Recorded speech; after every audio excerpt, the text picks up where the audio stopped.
Boom. Hello, welcome everyone to the show. Gooners Therapy. Welcome. Myself, Positive Dan, really Schooner. None other than the main man, James. Of course, Hugo Gooner as well.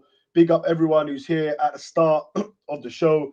Big up everyone after a great weekend for Arsenal. We're, Everyone we're, in we're the gonna we're chat. gonna we're gonna we're gonna delve into everything Arsenal, but of course there's been some breaking news. Me and Dan were just discussing backstage whether to start off with this or Arsenal. Personally, I wanted to start with Arsenal, guys, but listen, we'll go with what Dan said. Ruben Amorim's been sacked at Manchester United. Dan, what's your Give that thoughts to the on stage. that?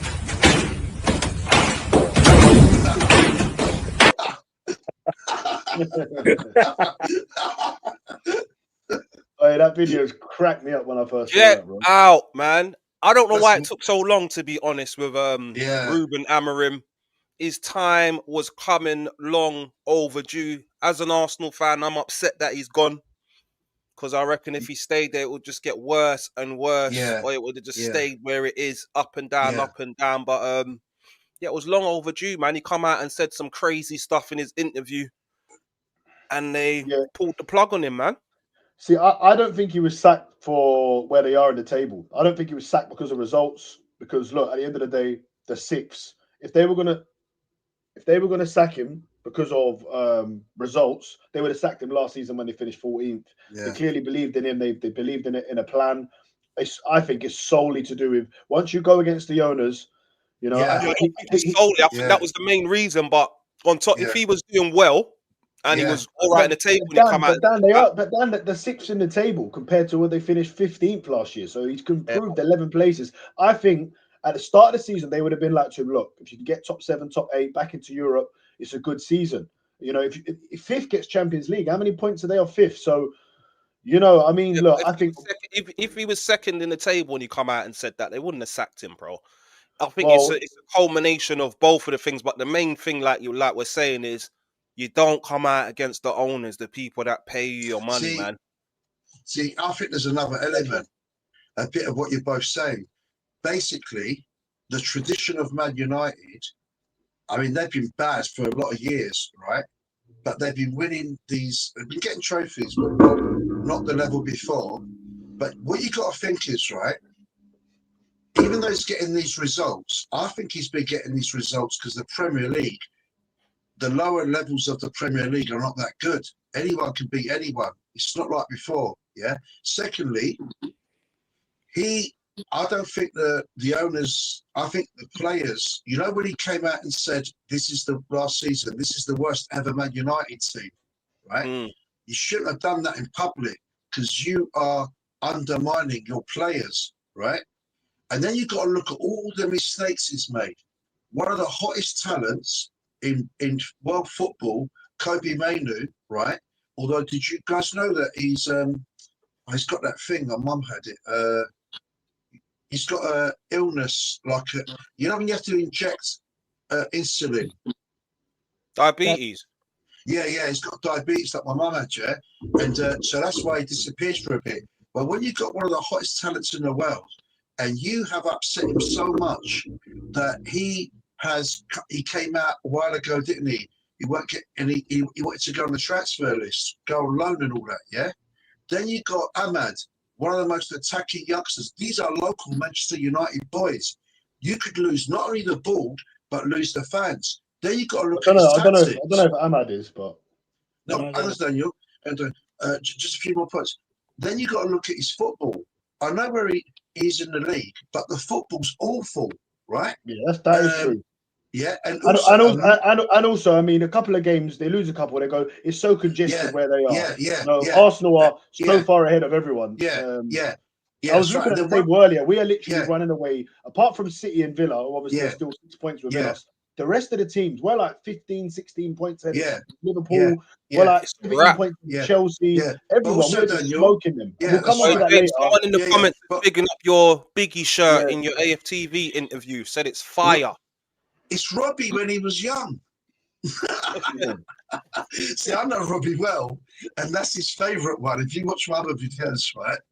And Robbie wet himself laughing. My videos on FTV, it's about spreading happiness and love, right? And I look at Robbie's face, same age as me, right? And not because he runs the channel. When I make Robbie laugh, Robbie was going. He grew up when Luton was a redneck area as a black man. I remember his dad once said to him, he said, how can you go Arsenal at Chelsea in the British National Party? He goes, Dad, I love Arsenal, right? So Robbie is one of the best human beings in the whole world, mate. I love you. And big what up I Robbie said in that, each and every time. yeah, and But James, let's go back. Let's go back to this. Go back to this. Right, their midfield, he hasn't addressed it, right? So basically, this is why I didn't want to talk about Man United. Yeah. In Man United, they have no legs in their midfield. Plus, like you got Casemiro, he's in his early mid-30s, right? Then you got Mason Mount, who's come back. He's not like he used to be, right? Not box to box. Then you've got he's playing James, come because look, I'm so sorry, bro. I want to get into Arsenal, man. Like Man United. Oh, sorry. Let me hear from you, Hugo, what you think about it as well, man. I think he's checked out a little while ago. I want to know what. For me, when I see him, bro, his body language has been shit. I think he's got this job, and he was promised all these things because he said he was told he was going to be the manager, not the coach. Yeah, but he's come here. And they've basically skanked him. They haven't given him. Listen, the same thing happened with Jose Mourinho. Do you know what I mean? I know Jose. Yeah. Obviously, he never moved into. He stayed in the hotel and all of that famously. But I think Man United, that's what they do. They promise you a lot, and they don't give you the power. And listen, like Dan alluded to, once that breakdown, once there's a breakdown between owners and the manager, it's never going to work. And that's why you look at Arsenal, and everyone's trying to do what Arsenal have done now, because what's so special about what Arsenal are doing now, what some thick people can't seem to understand, is we're not just building for a team to go and win one title. We're building for domination, right? Liverpool built a team. They've won one league title. Who knows when they'll next win one? If this Arsenal team does go on, which I think they will, to win the Premier League, we're going to have all our players. None of them are even going to be in their prime. Saka's not going to be in his prime. Saliba's not going to be in his prime. You know, Timber's 24. You know, Gabriel is the only one who I'd say is in his prime now at 27 years old. Declan Rice is 26. He's just coming into his prime. Like, we could have these guys for 5, 6, 7 years. You look at Liverpool, they had like Van Dijk was on his last legs. Obviously, Salah was on his last legs. You know, they've lost Trent. You know, our players are all getting signed to contracts, and this is what teams are now looking at Arsenal. You know, Chelsea used to sack. They're looking at Arsenal now and going, you know what? We want to do what Arsenal have done. That's why they've gone doing the Maresca. Hold on. The only reason why they sacked Maresca is because he came out and was flirting with other clubs and doing all of that. With Arteta, if you remember, with that whole Daniel Ek thing, with Thierry Henry coming out and backing Daniel Ek and Spotify billionaire coming to take over, Arteta stood firm with the owners, and obviously the owners have always backed Arteta. So and it's worked. It's worked. On that though. With Chelsea, they're always going to sack managers. That's their philosophy, bro. Yeah. No, that's not though. It's totally different owners, Dan. Can I just finish? The only reason why they've sacked managers is because of how badly they were so underperforming. Mascara never would have got sacked. Mascara. No, Daniel. He would not. The reason he got sacked. Let me just land. Yeah, the reason he got sacked is because he was going to. He openly told them he was talking to City, and there was another team he was talking to, and he come out and said, "I'm not feeling backed." And Daniel, they've done his legs. Wait, Daniel. Before Hugo comes back in, right? They first did his Mascara's legs. They were chatting to De Zerbi a year ago. How do you think that made him feel? Exactly. This is what I'm saying. So if the trust isn't there both ways, you know, it doesn't work. You know. Going back to Amorim is his Portuguese style, high line. He wasn't good enough for Premier League, and the owners can see that. Forget where he's in the table. He's a rubbish manager. Anyway, let you go. Well, first, big up Deluded Guna, bro. I like Deluded Guna. I watch him on Talk Sports. Each and every time, man. He's a big guy, man. Good. I like this. He speaks sense as well. Yeah, I actually think Amorim's a good manager, bro. I know people might not think it, but I think he's got a lot of potential if he's got the right backing. I don't know how much of his heart was actually in Man United. I personally think that he might have even wanted the sack a couple of games ago against Newcastle. You even think Hugo? You even think he's a good manager with his stubbornness with that formation? Because that was. I'll give you an example. I don't think we've seen the best of him. I think I watched that Newcastle game. Yeah, absolute Man United were in control. Then he decides to take some of his best players off, like Casemiro. Like everyone was shocked. Is he trying to lose this game? But they went on and they won 1-0 in that game. But there was a few games like that. Apparently, he's getting like £18 million, some madness like that payout. It's 7 million. 7 million apparently. 7 million, bro. 7 million. Imagine that, bro. That's life-changing money. Do you know what I mean? You walk into another team and there's manager games that probably West Ham is going to be available soon. Other kind of jobs are going to be available. Do you know what I mean? That burnt his bridges in the Premier League, though, Amorim. I don't think no one will go near him, to be honest with you. Exactly. I think he'll be France, Portugal, somewhere like that. You know, I think negative stands right. But that Arsenal Man United game becomes harder now, depending on who they get. Because there might be a new manager. I was thinking that, Hugo. Yeah, but Manchester City have to play them at Old Trafford, which is a much more tougher game for them than it is for us. Yeah, and also, like I said before, we smoke everyone at home. Yeah, who do you think they're gonna get? I think they'll keep Fletcher till the end of the season, and then they'll go. They'll get someone in the summer. His two sons are in the team, isn't it? So I think they'll get worse. I really do. I think they'll get worse. They've actually got a good squad. They've got a good squad. Man United's team is full of names. They don't play as a team. He played them in the wrong position. And the first area they haven't rebuilt is that midfield. There is in the year and a half he's been there is no legs in that midfield. Yeah, no legs in that midfield. Casemiro won 5 European Cups. He won 5 European Cups at Real Madrid. His legs are gone. No, they're not. They're gone, mate. They are gone. They're not. Hugo, what are you seeing that I'm not seeing, man? Casemiro's been good this season, bro. Casemiro. Last season he was shit, but this season Casemiro's been good, bro. I think you're trying to get some of Amorim's money, Hugo. I think you're hoping he gives you $1 million quid, bro. Haven reminds me of a young Gabriel. Then you got Martinez if he can keep him fit. Euro, I don't really rate. Shaw's been okay, hit and miss, and the keeper's better than that other Onana shit keeper. Then you got his tactics are rubbish, man. Is not good enough. His tactics are rubbish. He hasn't got ball. He hasn't got ball winners. He bought that. What's it? The one from Wolves. What's his name? Cunha. Yeah, you know what his biggest crimes? You know what his biggest crimes in James? Yeah. I'll tell you his biggest crime. Putting Bruno Fernandes in that midfield to do box to box. My friend said that today. You can't play Bruno Fernandes in a midfield of two. It don't work. Look at the evidence. Secondly, right, name me at Man United right now, these two things. Name me a ball winner. Name me a box-to-box player. Go on, then. It's not there. You're right, James. It's not there. None. Yeah. I think Cunha potentially. Box to box. No. We've got, like Positive Dan said, we've got Zubimendi, Declan Rice. In the old days, we had Michael Thomas and David Rocastle. Yeah. That's how you win league titles. Guys, let's move on from Man United now. I want to read some of these comments. Hold on. Big up Jason. I've sent Jason the link, by the way, as well. If he wants to jump on. Listen, this is my dad's favourite player. Who's that? Right, this is what I want to reply. I can get some legs, bro. Is that Paul Davis? Is it Paul Davis? No, look. Who's that? Rocky Rocastle. Rocky Rocastle.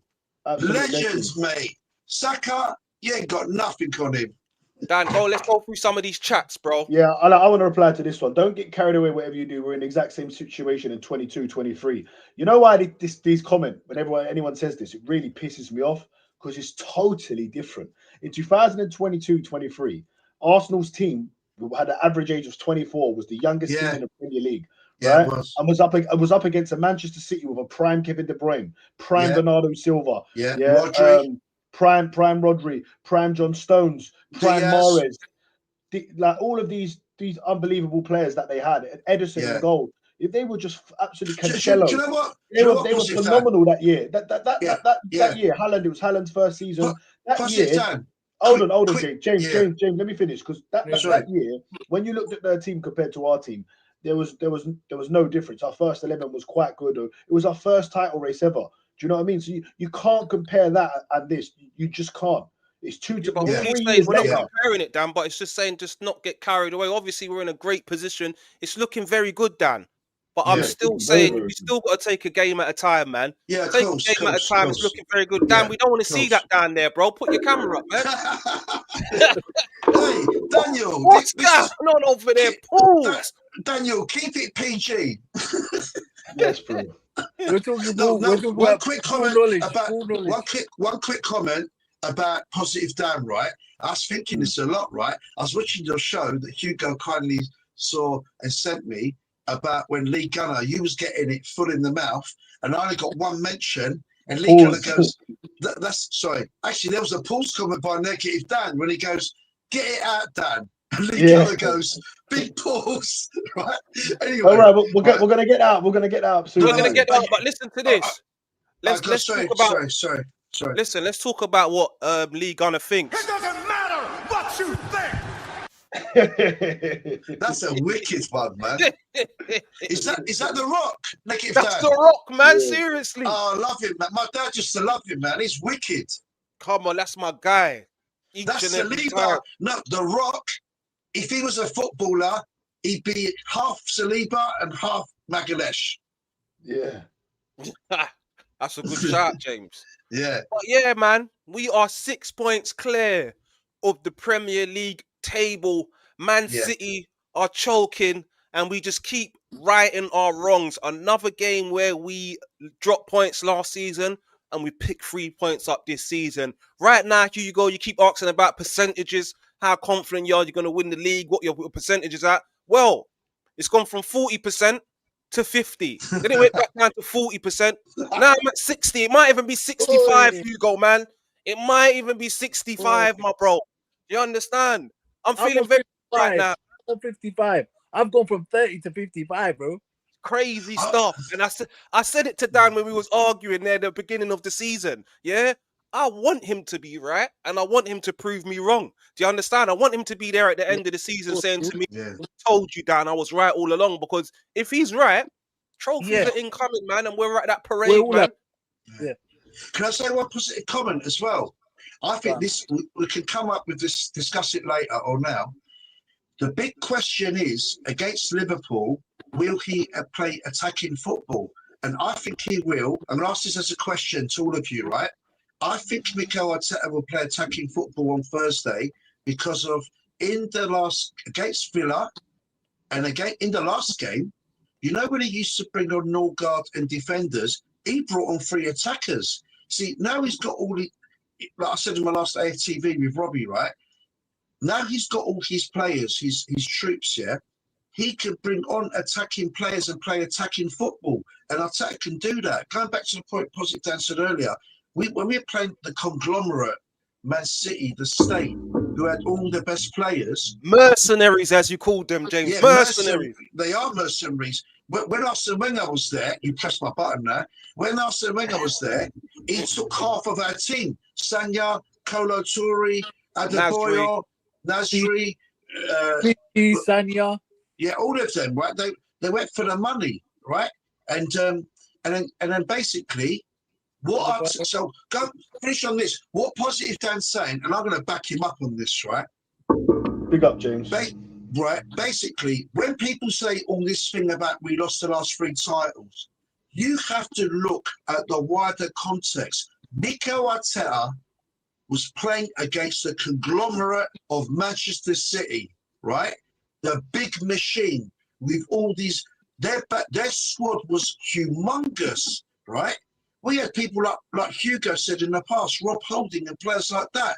What Mikel Arteta achieved is, listen, if Man City with their state, which is, it's like a weird thing. Like, that's never happened before. If they weren't around and this crap, Wenger had to compete against Man United, I'll answer that. If Arsene Wenger had the money that Man United had, he would have won more than 3 league titles. You would have won more European Cups. And I tell you what Mikel Arteta has achieved, people need to start and recognise it, like Daniel's saying. No, definitely need to recognise as long as he gets those trophies. I'm at 65%. Yeah, but you know Daniel, James, one second, James. You know that Man City team? I'm going to ask you guys this question. That was possibly one of the greatest. It's the best ever. They had Morris, 100 points. 100 points. And phenomenal. I tell you what's made the big difference that people always forget to mention: financial fair play. Yeah, it completely changed everything. Yeah, it allowed us, and that's why you got to give Arteta some credit. Because you can have players, you can go out and buy like Liverpool did, 160 million, 100 million pound, whatever. But you got to get them together. Yeah, and one other quick thing as well. £2 billion. Daniel, wait. The biggest attack they put on Arteta. These people, right? Listen, I'm an Arsenal fan. I've been getting stick. I got it from, but I respect people's opinions. Pause, man, pause. Sorry, pause. But you know, like, I said in the last podcast, right? You've all got children, right? If your child comes back home and his geography results are rubbish and his maths is rubbish, but his English and arts is good, you're allowed to say to your son or daughter, I criticise you on this in a constructive fashion.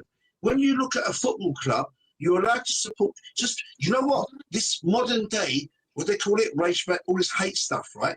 If I support Mikel Arteta, to all these people out there, you're always supporting and then you criticise him. It's because I know he has the ability to play attacking football. And sometimes he makes mistakes, like Hugo when he was the original King Arteta, right? I mashed him up to go. He looks like he's on his way back there. Look, shameless. Now Hugo's the next league gunner, right? I love you. One quick thing, and I'll shut up. You sent me a clip about James. You're never going to shut up. Let's be honest. That's why they love you, mate. I promise. One sentence, right? On that clip on Lee Gunner's show, right? He mentions me, the burner boy. That's what I'm called there, right? Maybe I'll get lots of African women to marry me. Anyway, so he called me the burner boy, right? And then he goes, respect that, James. I think he's been watching us, right? Because we are raw. We are real gooners. This show is going to be... He's watching us. He's watching us in the clip. Yeah, he's watching us in the clip, mate. No, listen. No, hey, big yourself up, Lee. We see you, man. Even though you said you're not going to subscribe, man. Seriously. No, wait. Yeah? This is to Lee Gunner, right? It was quite funny, to be fair. We've got to get it up in a minute. No, wait. I love you, Lee Gunner. Like I love Kenny Ken and all the guys here, right? I'll tell you why, mate. I won't get too deep, but I remember when Lee Gunner first came on AFTV, I thought he's good looking, he's charismatic. All right, James, let's save this because we're gonna go. His football knowledge is immense. Lee Gunner is brilliant and people should respect him. Save it. We're going to come back to it. I just want to say on the Arteta back to financial fair play, Dan. What do you reckon? No, look. I agree with you on the financial fair play thing. But the thing is, though, Man City, Arsenal, Man United, Chelsea, the big six, you want to call them, will always still be able to spend more because the way FFP works is how much money you generate, you get to spend. And the big clubs will always make more. So that's why, like Aston Villa, haven't been able to spend. They spent quite a lot, and then they haven't been able to spend since. Yeah, so I'm not sure. The amount of merch that we sell. It's worked for us where like the oil teams like Newcastle could have potentially taken us over if they were just going and spending 500-700 million. Do you know what I mean? But what I want to say with Arteta, let's not forget. I think sometimes we forget this man was the assistant at Manchester City when they were dominating winning league after league, and he left Manchester City. Pep wanted him to stay, and he left. And there's that famous interview where Pep's been interviewed, and he says, "Arteta, there's one team he never celebrated against." And Arteta was always on the bench going mad and he never celebrated. And he goes, this guy like Big Arsenal. Big up the Mika in the comments. And obviously he stayed. He came to Arsenal then, and he came to Arsenal with nothing. And if someone had told you back then when he took us over when we were 10th in the table with the team we had, if someone would have said, you know what? It's going to take about 5 or 6 years. No, it's going to take about 3 years, and you'll be challenging Pep Guardiola, and they'll be going head to head for league titles. And after 5 or 6 years, he will beat Pep Guardiola, who's got the best striker in the world, and still a great team. All these great players, they've got Cherky, Foden, still top players all over the place, and he'll beat him to a league title. I think most people would have said, nah, Like, you're mad. He's not going to do that. Yeah. See, most people would have said that. Let's be real. So yeah, but another thing, this position that we're in. Sorry. I think a lot of us are kind of taking it for granted because we've been there or thereabouts so far. But this position we're in now, 6 points clear at the top, semi-finals of the Carabao Cup, top of the Champions League with only 1 goal conceded. You know, he's got us back in the Champions League. In his first attempt, we got to a quarter-final. We hadn't been to a quarter-final in about 15 years or however long it was. Then he got us to a semi-final, our first semi-final since 2009. And I get it. Everyone was like, oh, but the trophies weren't there. But there was a lot of work done. And what I'll say is that, listen, with another manager, say Unai Emery stayed, we may have picked up a Europa League and we may have picked up an FA Cup or a League Cup. We might have picked up 3 cups in 6 years, but we might have still been finishing 4th, 5th, 3rd, nowhere near a title race. But now we've been in title races. We're ready to win a Premier League now. And one Premier League for me counts more than 2 FA Cups and a Europa League. Way more. If we win the Premier League, like we were talking about in that last stream, there'll be 1 million people in London. And it will be the biggest party that anyone's ever seen. Here it comes, Dan. And that's the bottom line. Positive stance. Yeah. At this rate, we could end up on MTV. I can't wait. Dan, do you want to read some comments out, my bro? Let's go for it, man. Big up everyone in the comments. Make sure you're smashing that like. Subscribe if you're not subscribed. Let me go up a bit, man, because we got called out the other day for people in the chat making comments and us not reading them out. So Guys, you can always super chat. We're monetized now, you know. Only one guy so far has given us a little $5. A little super chat. A little super chat will go a long way to help the channel, to help us keep Oliver settings, please, sir. Can I have some more Oliver settings? Memberships and all of that as well, man. I know there's someone in there that can buy someone. Big up Jamie Arsenal, always in the comments. Love for the support. This time last week, we were 2 points clear, and there was a lot of doom managering against the chat. Let's keep calm, go game by game. Mongering, I like that word. Mongering, sorry. Yeah. Quick comment. I think this is the most multicultural podcast. Punjabi boy Hugo, Greek Cypriot Persian James, Irish boy Daniel, Caribbean boy. This is multiculturalism. Yeah. Come on, we represent everyone, man. Yeah. We represent everyone, but he's saying take game by game and this gap is going to widen. No, but it's good. It's true what he's saying though, because you look at a lot of them, a lot of them are like there's either like loads of like old white men who we all know. Or then you get like a lot of black boys on one show or something like that. So you are right. That's why social media mashed up that's the sort of guys. That's the sort of guys me and Dan are. So that's probably why it's naturally happened. Yeah. And it represents the Arsenal fan base. It does exactly that. Yeah. Exactly. Yeah. I hope we get Arden Goulet. Sorry, anyway. This is going up. I do think Pep throws the Carabao Cup with all them injuries. Yeah, oi guys, I went through on the chat for AFTV guys, right? Listen to this, Daniel. Daniel, listen to this, right? And Hugo, Daniel's right. Diaz is out long-term injury. What's that other guy? Gonzalez, whatever. He's out, right? Nathan Aki is out, right? Did you see that bench the other day? It was all academy kids. And mate, I don't feel sorry for them. I got a feeling Brighton could go there and do something, you know. I think so. Do you know what, Daniel? Brighton have got young attackers, mate, and when they want to turn up, they'll mash you up. My people are asking, where's Jez and Stricto, man?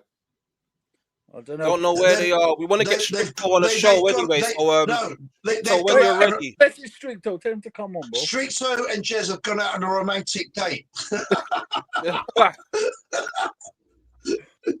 Big up Moses Lumpini. Everything Danny says is true. Flip it out. Don't make his head get any bigger. Exactly. Come on, my guy. Thank you very much. Don't make that head get any bigger. Pause. That's a big pause, actually. That's a pause. Let me make everyone laugh in the comments, yeah? At this rate, they're gonna play. You're not allowed, right? You're not allowed to laugh at this, yeah? Ross Clark, super chat came in, man. Don't ask, you don't get big up JT. Big up. Come on, JT. Come on, man. This is just to support. But if you could entertain my question higher up in the chat, I'll be glad, but not required at all. Just need to fill, need to fill the space. I'm going up. JT. I'm going to read up. Right back to that question. Bare love, bro. Appreciate that, man. Thank you very much. JT, I'm going up to all your chats. Don't worry, bro.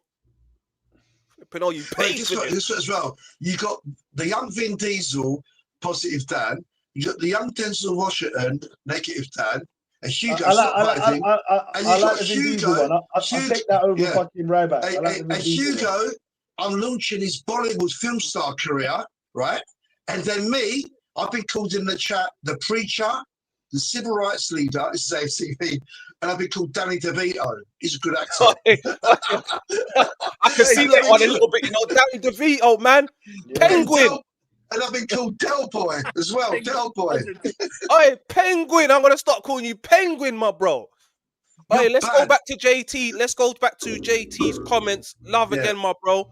Topic for the panel. The narrative now is because of the sackings in the league is shit. Really, it's just the top clubs. I think the average team just got better. Do you think the top clubs are regressing? I think it's killing the game. Listen, shout out Terry Flores for this one because he's got a show called Killing the Game, and it's for comments when people say things like this. They will move the goalpost. They will do whatever they can. And look, when Daniel, when's that out, Daniel? When's that out? He does it like every other. I don't know when he does it, but he does it. Watch it, and it's about us fans when we be like that. It's like last year. Never once did I say because I know. Look, I knew that Arsenal were going to win the league eventually. So never once. Yeah. And not just because of that, because listen, a lot of people discredited Liverpool's title last year. I never did that because at the end of the day, I don't care how you win a league or how it's done or what style of football you play, how many goals you score. You win the Premier League. It is very hard to win the Premier League. Do you know what's good about what you're saying? Hold on, James, let me finish. As banter fans, you can say little cheeky things like that, and it's a bit of banter, and then it stops. But when people are deadly serious and they try and come up with these theories and go, "Oh, it's because everyone else is crap,like that is the most stupidest thing I've ever heard anyone say. I disagree. I'm gonna tell you why I disagree. Yeah. The fact of the matter is, City are in turmoil. Like the way that they are this season, the balance is not right there. They just haven't got the right signings, haven't worked out. Similarly with Liverpool, those were the two main rivals, and they have been. I expected them to be better. But then you got Chelsea that haven't been good, and the league, bro. This is why I think this is why I've gone up to 55. So you agree that the top clubs have regressed a bit, then, Hugo? I think so. Yeah, I don't think it. I forget whether it's a narrative or not. It's a fact, right? If you look at it, like that season that Leicester won it. There was an opportunity. Do you know what I mean? All right, it's hard to win the league. But there is certain times. If we don't win it now, if Arteta doesn't win it now, bro, then God help us. No. But one thing, right? One thing. I admit that these clubs are in regression. Man United long term, Chelsea, but Arsenal, like Positive Dan always says, if you look at us though, mate, when's the last time we had a squad like this? I'll tell you what, I'm going to ask you guys this question, right? Would you say, negative Dan, Hugo, and positive Dan, right? This was an even better squad than the Invincibles. Yeah. That's how strong. Do you know what? In all my years, right? Yeah. My dad took me to watch Arsenal from the 70s, right? When I was a little boy, back 3 or 4, right? I can't think of a squad that I've ever seen, even the Rocastles, Michael Thomas, the George Graham. This, on that point, James, I agree with the strength in depth, but the only thing that I think the Invincibles can you can make an argument is that they had the best player ever in the Premier League, and he could just win a game out by himself. That's the one thing that this team is missing, that real game changer. That Invincibles starting 11, bro, that was incredible, bro. Yeah, let me run this by you, right? George Graham's team, right? You guys know this. You're old enough to know that team, right? Paul Merson, when he was on fire, I'm not joking, he's better than any Arsenal attacker we've had the last 15 years, mate. The guy was unplayable, right? He was top draw. Right. You know what? Henry was great, but you know the greatest fox in the box I've ever seen at Arsenal? Ian Wright. Freddie Jeffers. Ian Wright. You're Chris. Yeah, Ian Wright's the reason why I support Arsenal, man. What people forget, right? That guy, he got rejected. He didn't turn professional till he was 22. You used to see the guy crying. He loved Arsenal, man. He loved it. He gave blood for this football club. Me and my dad used to go North Bank, and when you see Ian Wright busting his head next to the man's football boot to win you games, right? It's a shame we didn't get him when he was younger because he got that title in '98, right? But Davies Rocastle, man, he was another level. Michael Thomas, Paul Merson, Paul Davis. You know that Zubimendi? He's a modern day Paul Davis. Silky, tough, amazing player. What wicked players. So that's why Negative Dan is right. Those players were at a higher level than these guys. I agree with you, Negative Dan. No, you know that invincible. I think also on that point that JT made, I do believe that the mid-table teams have got better, and also they haven't got that much fear as they used to, man. They're actually coming out. They'll come out and attack. They will come out and attack. Not so much against Arsenal, but they haven't got that same respect for teams no more, man. Daniel, you're right. Daniel, you're right. Look at Bournemouth, man. Do you know what? They had 8 of their best players ripped out of their club. But when you play them, you see that attacking football. These youngsters they got, they're like wicked, man. Boy, that Krupi's a player, you know. Yeah. I want that Krupi. I think that Krupi's a brilliant. Was it Bournemouth or Brentford who had that blonde-haired, Scandinavian central defender and he went to Real Madrid? Oh, it's Bournemouth. I know you're talking about. Yeah. See, look at the talent these people. He ain't done well over there. He's failing over there. But this comments to you, Hugo. The mid-table teams now get more money from the Premier League and skyrocketed in quality, Hugo. In the past, it was easy for the top clubs to look good. Maybe they didn't regress. It's just harder to keep winning. What's your thoughts on that, Hugo? I don't know. For me, when I the eye test, I simply look at it. Let's look at the elite clubs, yeah? Liverpool have been very poor this season. It's just facts, yeah? Man City, their defense, they've looked rocky. They haven't been good. They haven't been the City of the old. Newcastle are missing Isaac, and that a few of their signings that Langer hasn't worked out for them. Forest have been poor. The only team that you can see that has done really well is probably Aston Villa. If he caught, Then you got Tottenham. They're doing shit as well. So-called big team. Do you know what I mean? The mid-table teams, they're there, but they do the low block. But then our squad is so good. I expect them. This is why, I said earlier on, before, like the Aston Villa, maybe I was being a bit harsh, maybe I was being a bit unfair. I actually felt before the Aston Villa game, we underachieved.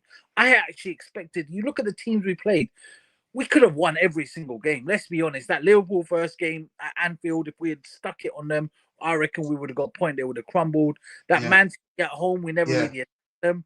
Sunderland, we gave that away. Do you know what I mean? Yeah. But do you know for what? me, the league could have been done by now. I'll be very frank. No, you're right. You're right. So said that. But, if you look at Hugo, table, are you saying, Hugo? When it says we've only lost 2 games and we've drawn 2, if you ask me at midpoint, would I take that? Yes, I would. And that's me being 100%.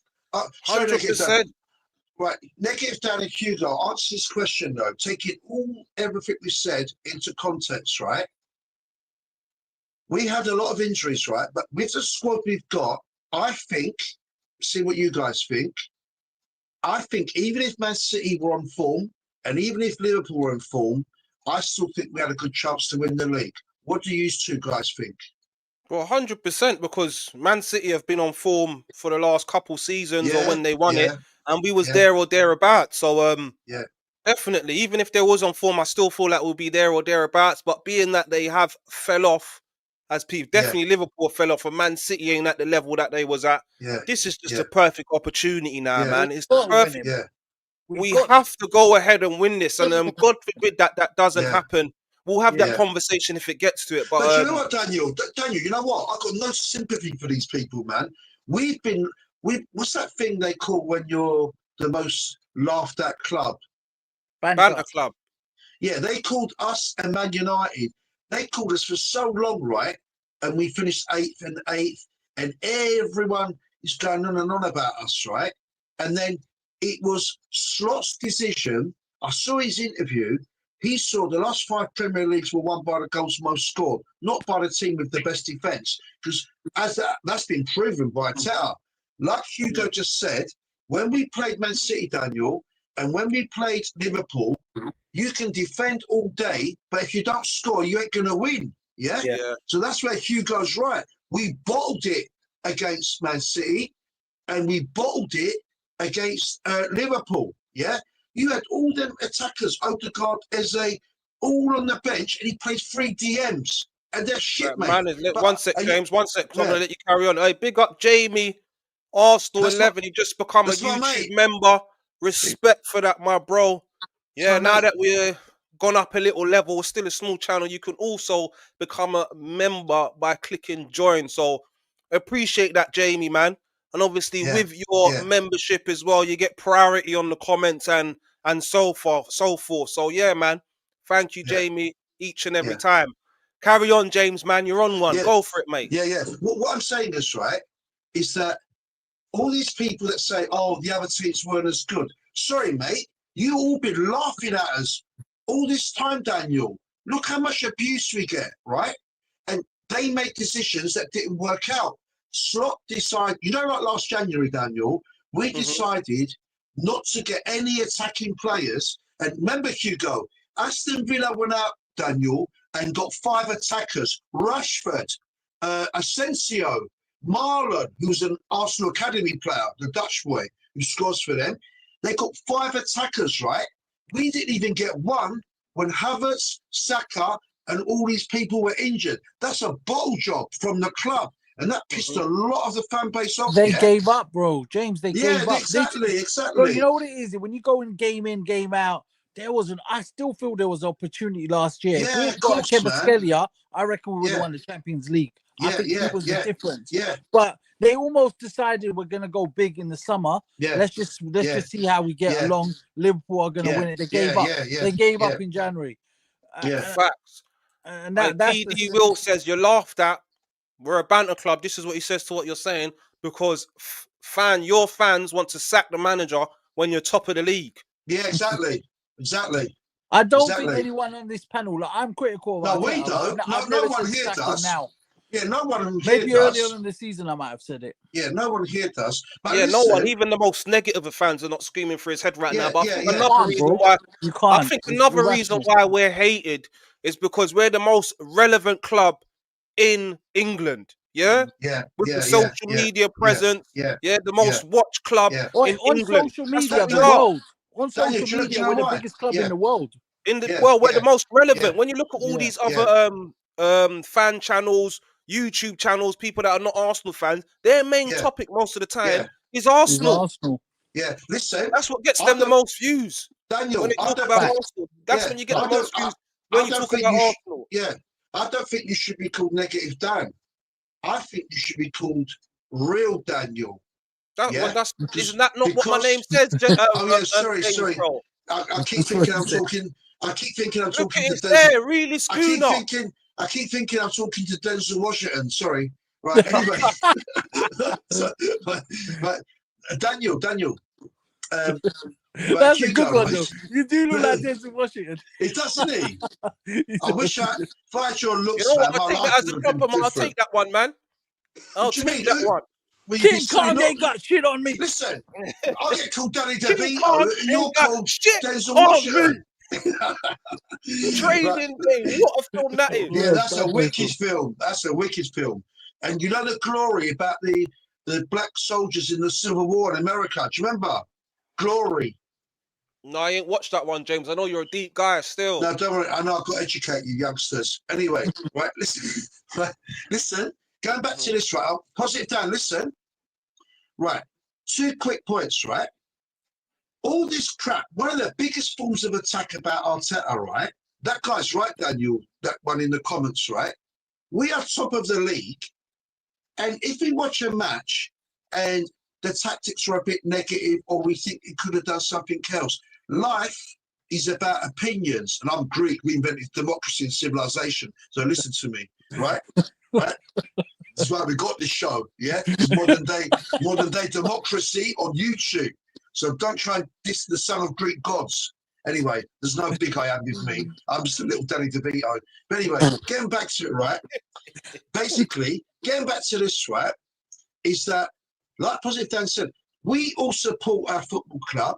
We support our manager. Do you know what, guys? Before social media, right, you used to go to football, you support your manager, you support your team. Like Daniel said the other day, you go to the pub or go to whatever, you discuss things, right? and you enjoy it. Yeah. These days, this hate culture, right? Oh, if you say I support, I've been getting this a lot recently. If I say I support Arteta, I love my manager. I think he's a top manager. He's doing a good job. He's taking the club forward. He's got great players. We all love those players, right?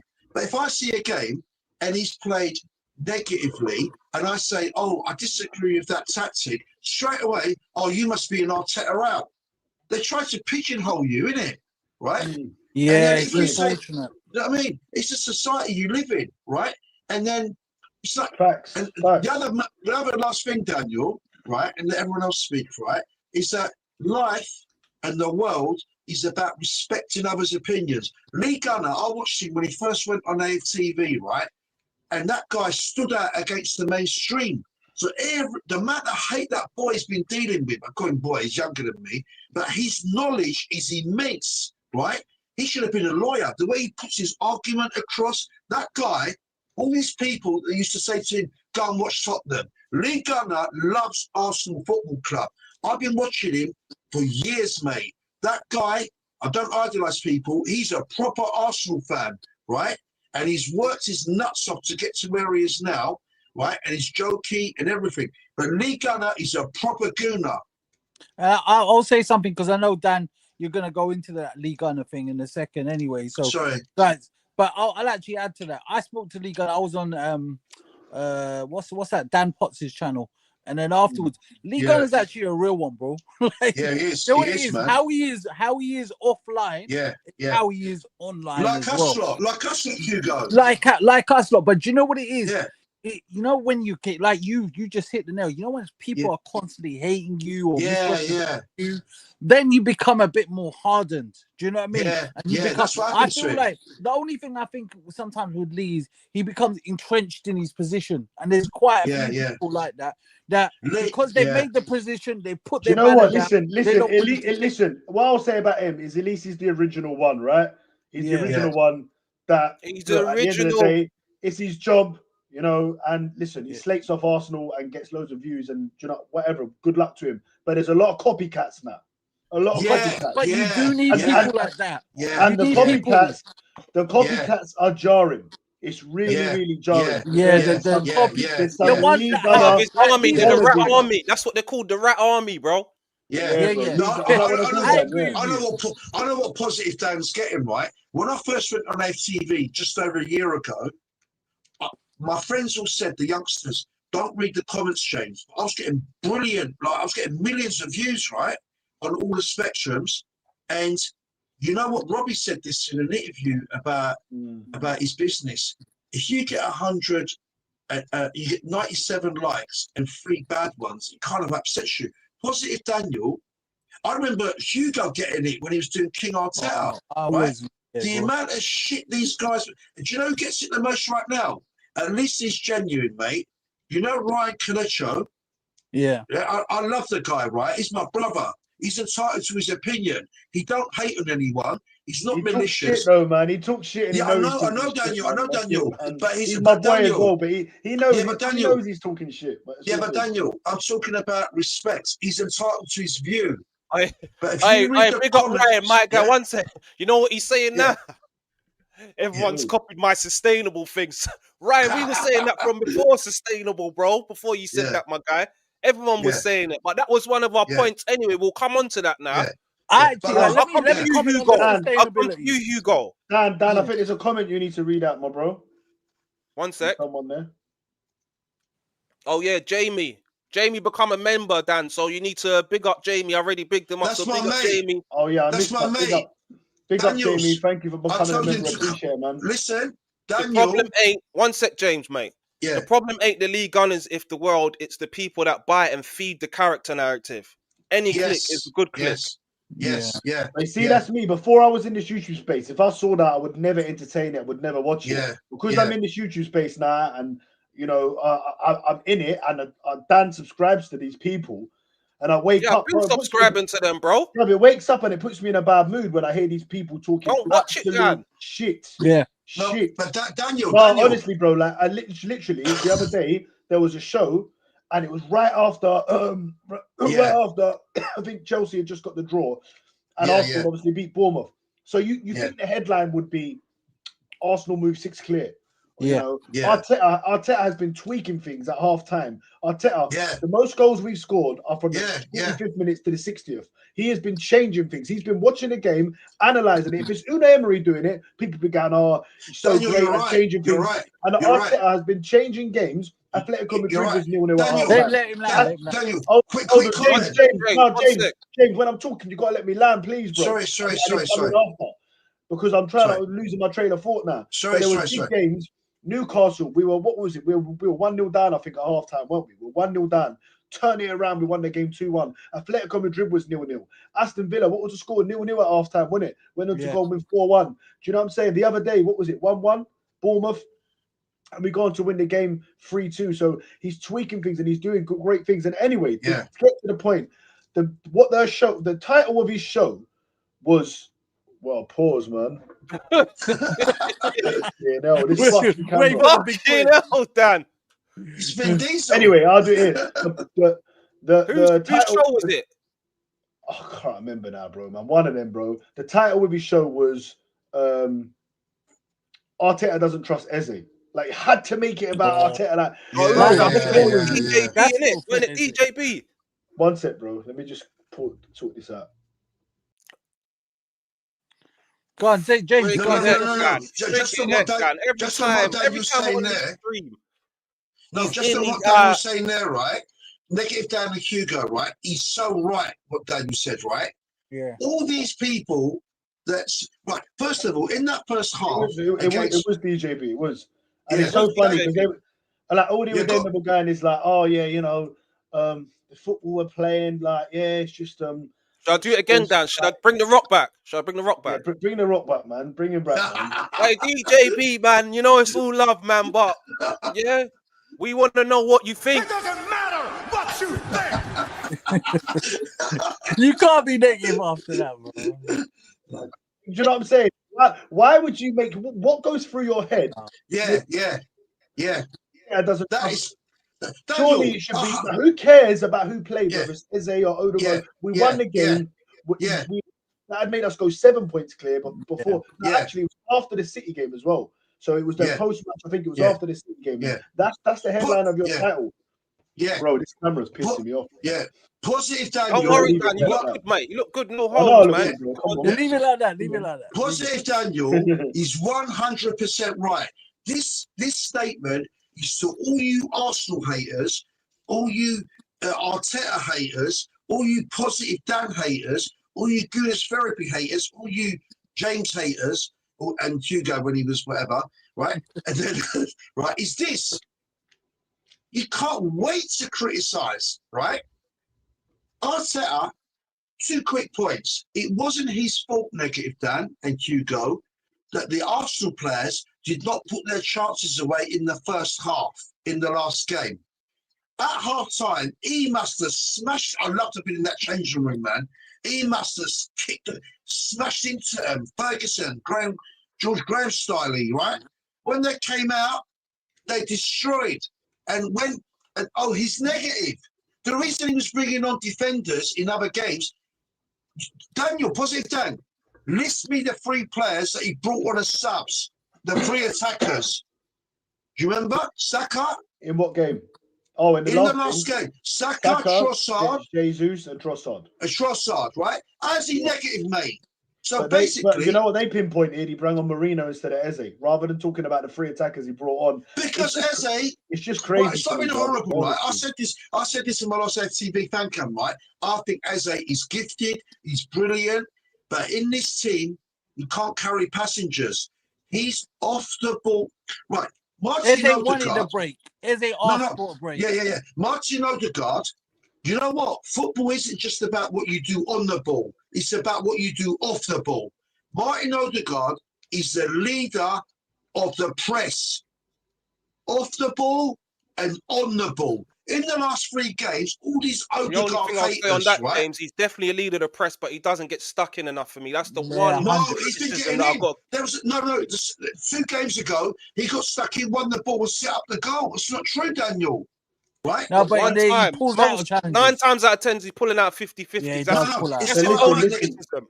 all right, Nicky Dan. If He you go to a created boxing but match, 2 goals. He was unbelievable. yeah, if you go into a boxing match, right, and you know they know that you got a suspect left eye, right, you're going to be less likely. It's the same as him, yeah. He's been mashed up in his back, mashed up in his knee, right. But forget all that. Odegaard has been world class, the wonder kid in the facts. I'm last not 3 denying games. that. Well, he's a wonder kid, right? And all these people, Positive Dan, have you noticed that all these haters? Positive Dan, you listening? Yeah, mate. Have you noticed that all these haters keep quiet when these players do well? Yes. Yeah. I have. Why don't they come out and say, look at Gabriel Magalhaes.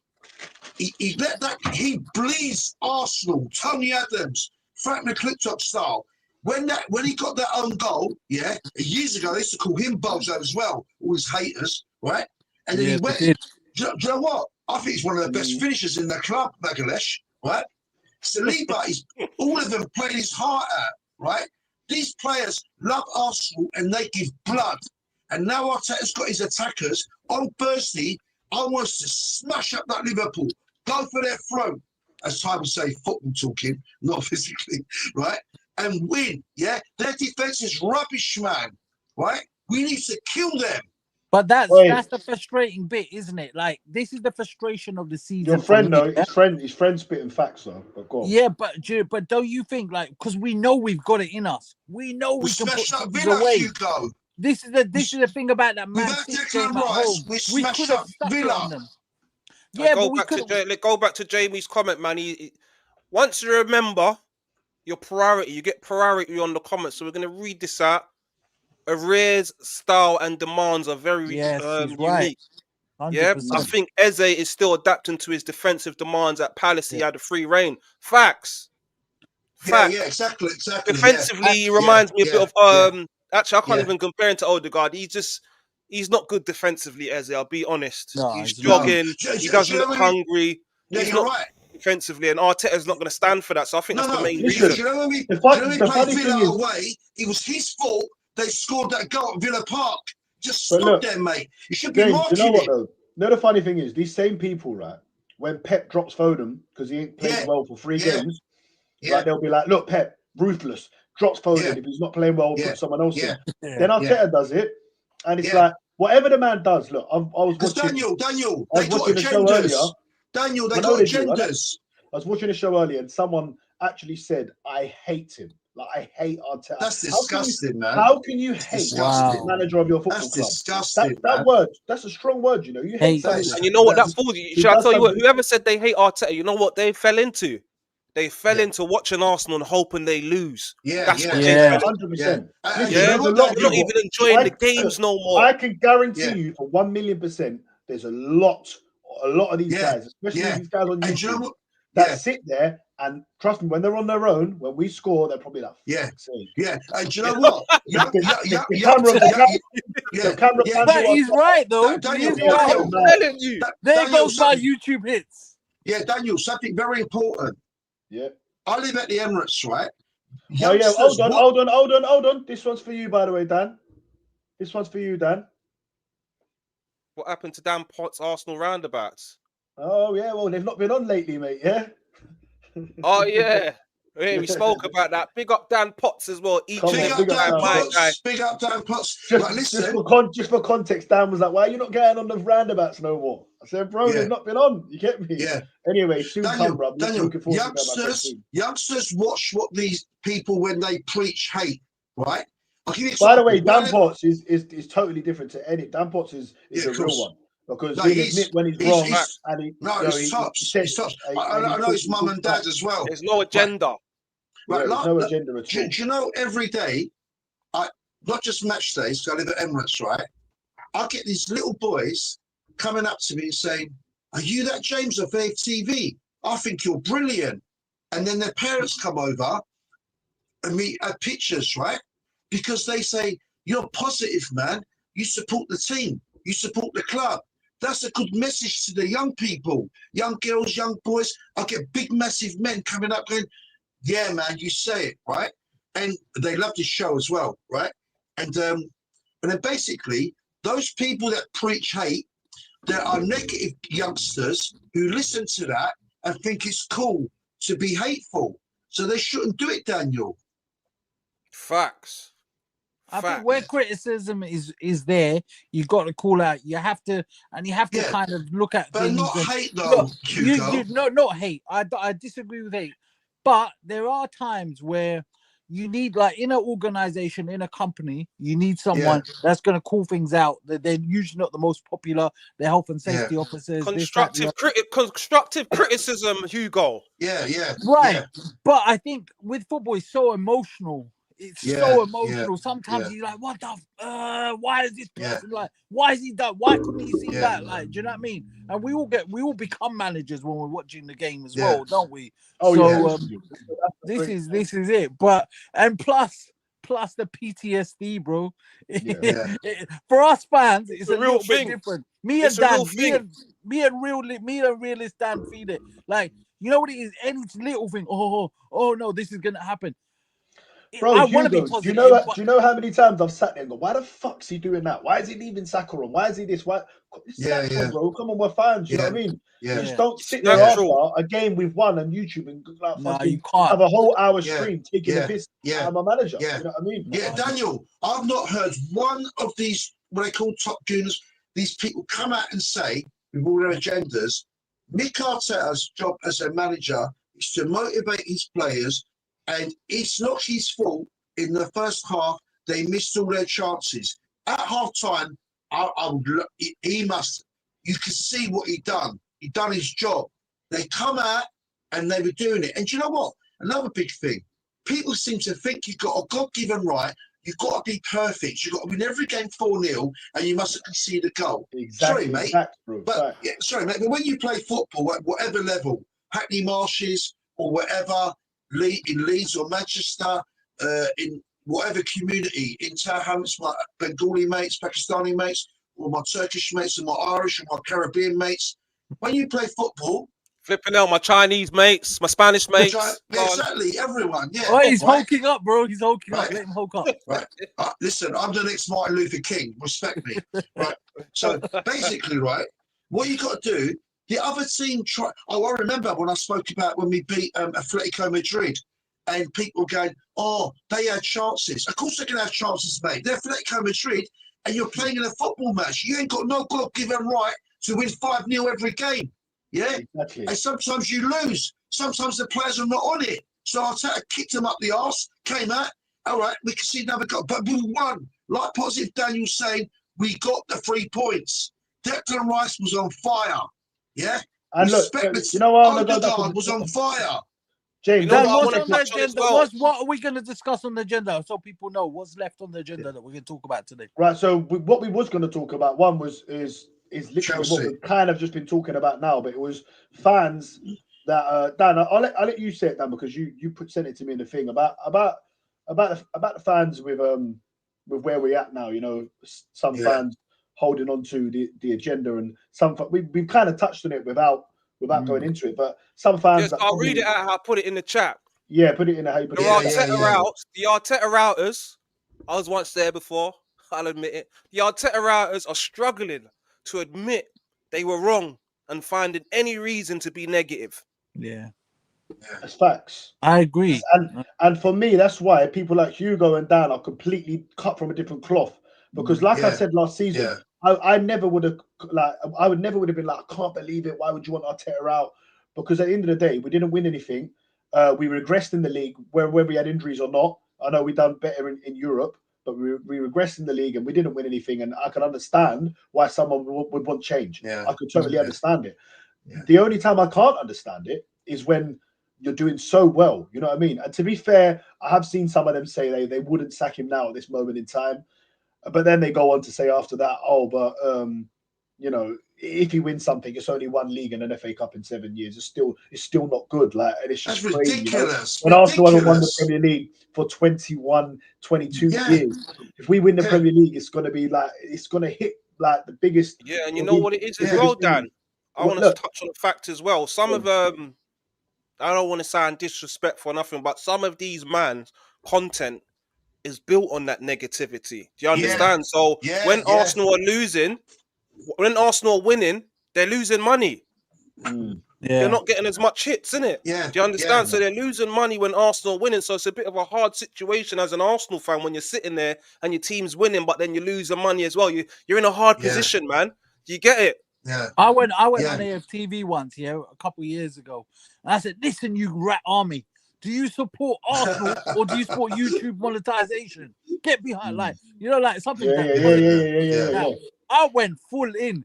I think it was what's the Portuguese guy? What's that small Portuguese guy? What? The one with the ponytail. Who plays for who? No, he's part of Lee Gunners. Gianni, is it? Some of them American geese are no, Lee Gunners' friend, that Portuguese kid. Northside. He took a picture. Brother, he lives out there with him, innit? Yeah, no. No. He went over there for Christmas. No. He did a picture of me, and he goes, "Look at this mustachio. Look at this." Bro, he went in full. This guy looks like Luigi, bro.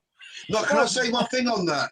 But this is what I'm saying, like purely because I called it out, bro. I used to call him Rat Army. But with Lee, what I would say is, you know what? I always respect a man that can back himself up with an argument. I don't believe because A, B, C. What I don't like is parrots. And what I don't like is people that when you challenge them, they don't really know what to say. They're just doing it because they heard it. Or they make it personal. You shouldn't do that. Like I respect positive. Why did you put one up on the screen? What's You're that? a nasty man, you know. Hey, James, look, James, you should let others talk. It's not the James show, it's AFC, guys. Sorry. No, but I respect. Listen, I respect positive Dan, even though I disagree with him on a lot of points. Yeah, but he'll give me facts, or he'll construct an argument, and that's one of the things about Gunas Frenapri. Yeah, we all have different opinions, but most of us, like, there's informed opinions and there's ill-informed opinions. You know what I mean? And you can never really respect them people that have ill-informed opinions. That I can admit, Dan. I can admit that I was in their mind. Yeah, I was in a dark place. I was in a dark place. Arteta out. I was in a very dark place, and I think Dan's positivity is kind of what I needed a bit because it rubbed off on him. And my mum was talking to him the other day, and she was like to him, "Tell him to stop being negative, man." Bro, but then I spoke to his sister, and I was like, raw, because I was like, ain't his mum and his sister, bro. Listen, when like a woman knows ball, she knows ball, and she feels the pain, bro. And get her on the show, bro. It was before the Villa game, Dan. And she was saying she was going to go to a friend's house and watch it in that. And she was like, no. She was like, and she was really, really anxious about it. And I said, don't worry, man, we're going to do it. And I could just see where, like, same as you, but it was like I was talking to you, bro. You know what I'm saying? She was coming up with all the same sort of things. And listen, look, of course it is. Like you alluded to earlier, Hugo, PTSD, bro. Like we want in there. It's something we all want so badly. But while you're in front and you're doing well, why are you moaning? Listen, if we enjoy it, the power of now. If we do fall away game week 32, 33, 34, whatever, and you can have your reservations. I'm not telling anyone to celebrate. Look, believe it or not, I'm not celebrating yet. Do you know what I mean? We could, if God forbid we lose and City win, it's back to 3 points and we got to play them. Do you know what I mean? I'll tell you why. I think we're going to go clearer and clearer. I generally think that, but I just think you should not be. And fair enough, you don't have. You can still, in your heart, if I ask you now, do people are going to win it? You say no. There's nothing wrong with that. However, I don't expect you to be slating all the players at every chance you get and slating the manager at every chance you get. No, I think that is disgraceful. And if you're doing it for YouTube, cool. If you're like whatever, innit? And listen, there's people like Lee Gunner who's got a massive channel, so whatever, innit? You've got to do what you've got to do. But there's some people they don't even have big channels. They're older guys. They're not doing it for money. It's just what's in their heart, and it's a bit sad, really. That's the way I see it. But I'll tell you why. I'll tell you why sometimes, like for me, Dan, we're top, but I still feel like this team has a lot more that hasn't been tapped into. Like I'll be when you were away, I said this to these two guys as well. I think we should have been even more clear. I think if you look at the points that we dropped, I take James's point on this as well, that we're not going to win every single game. But City will be saying the same thing right now, though. I don't We've know, got the bro. points they haven't. No, wait. City I will be really saying that Man City and Liverpool game. I think we could have won it by now. Listen, positive Hugo, time, positive Hugo, time. hold on, be honest, hold on. Hugo, hold on. you got to stop going back to that now, Hugo, man. Yeah, Let's bro, move it's so forward, long my ago, guy. It hurts, man. Like, Let's move forward, my guy. Wait. Look, there's different phases in the Let me season. ask. Hold on. James, please look. There's different phases in the season. There's different phases, and you're going back to like the first few games, and the first few games are never quite the same. They're never. No one's got into any rhythm. The first 3 or 4 games are very strange in the Premier League, all the time. That's a fair point. They are. They really are. Once you're in your rhythm, that's when if you like lose a game now, it's like it's crazy, or you draw a game, or we've only lost 2 games. The rate we're going at, we're on to get 90 points if we carry on going at this rate, which is what the Invincibles got. And this is why I always go back to 23, 24. This is what made me believe that we could definitely win a Premier League, because Man City ain't going to get 89, 90 points every single season. They've been doing it quite a lot, but last year they didn't do it, and I don't think they'll do it this year. And I think 89 points would win you the league this year. I really do. And the fact that we've done that before makes me believe that we can win a Premier League title. We've done that without all of these signings, and now we've got these signings. I fully expect us to do it. No, that's a very fair point. And the caveat to what I also said whilst you were gone is, if you said to me that we've only have lost 2 games and we've only had 2 draws at the halfway stage and we're top of the league, I would take that. So that's and what I I'm saying. Really, how many points have we lost out of? And plus we got a lot of the hard games out of the way. So exactly that, man. And which game Hugo, Man City will be saying we should have beat Chelsea because they were seconds away from beating them. So they but listen, Man City a couple of years ago, they bopped that around. Yes, they bopped that around. We can't hear you, Dan. Your mic, Dan's gone. Yeah, so Man City usually they would bop that around for the last 5 minutes and see that game at 1-0 easy. They're anxious and they're nervous, mate. They know that they had to win that game to go 4 points behind us. It's not, do you know what I mean? So like that was a big game for them, and they drew that, and they drew with Sunderland. They'll be thinking we should have beat Sunderland. They'll be tearing their hair out. I'll do that again, Dan. Pep was scratching his face in that. I'll do that again, Dan. JT009GV's become a member. There you go. Appreciate that. Let's give them a round of applause. Thank you. And you know what else we're gonna do? One sec, Dan. One sec. Before you come back in, I know you was on a roll there, man. I know. Here we go. And that's the bottom line. Cause Stone Cold said so. There you go, man. Big up, man. Back to it. It was really and truly, right? Yeah. We drew with Sunderland. We drew with Man City. Who's the other draw? Chelsea, right? Yeah. So three draws. So that's 2, 4, 6 points dropped. And then we lost to Liverpool, lost to Villa. So 12 points has been dropped out of a possible, how many games we played? 20 out of a possible 60, right? Yeah. Because, do you know what I'm saying? So really and truly, would you expect us to have another 12 points and mean we've won every single game? I saw earlier that we've got more points than the Invincibles had at this point in the season. Yeah, but that's a different thing. Before James coming, the team that worries me, bro, I never said this here, is actually Aston Villa, bro. If I look you're at more worried about Aston Villa than you are. I'm more worried about Aston Villa than I am concerned, man. Because Aston Villa have got a nice balance, a couple of signings. If they get a couple of good, astute signings, that's the team that worries me. I think Man City, with all those injuries, like James said at the start, all of those defensive injuries, unless they buy big, they could fall off quite badly. Do you know? Because I can see Man City losing other games. See when you go in the chat, bro. These are priority comments, man. The ones that are green, that's the members, isn't it? Yeah. This is one of your favorite points that Jamie's come with. We're 20 games in. I like Jamie. I need to meet him, James. We have played Villa, Newcastle, Liverpool, Chelsea, United away with the deepest squad in the league, and City have Tottenham and Liverpool away coming. Facts. Well, that's what I'm saying. I think it's only going to get more and more, and it's going to be funny because if it does go to like 10 or 12 points clear, it's going to be funny. Hey, James, sorry, I put you on mute a minute ago. You know, have you been talking there? James is always talking. Quick thing, I've known Jamie since he was 14. He played cricket. I knew his dad as well. I went out with his sister. But basically, he's a proper goon. Listen, he's a proper gooner, and he's the one getting me my laptop on Friday.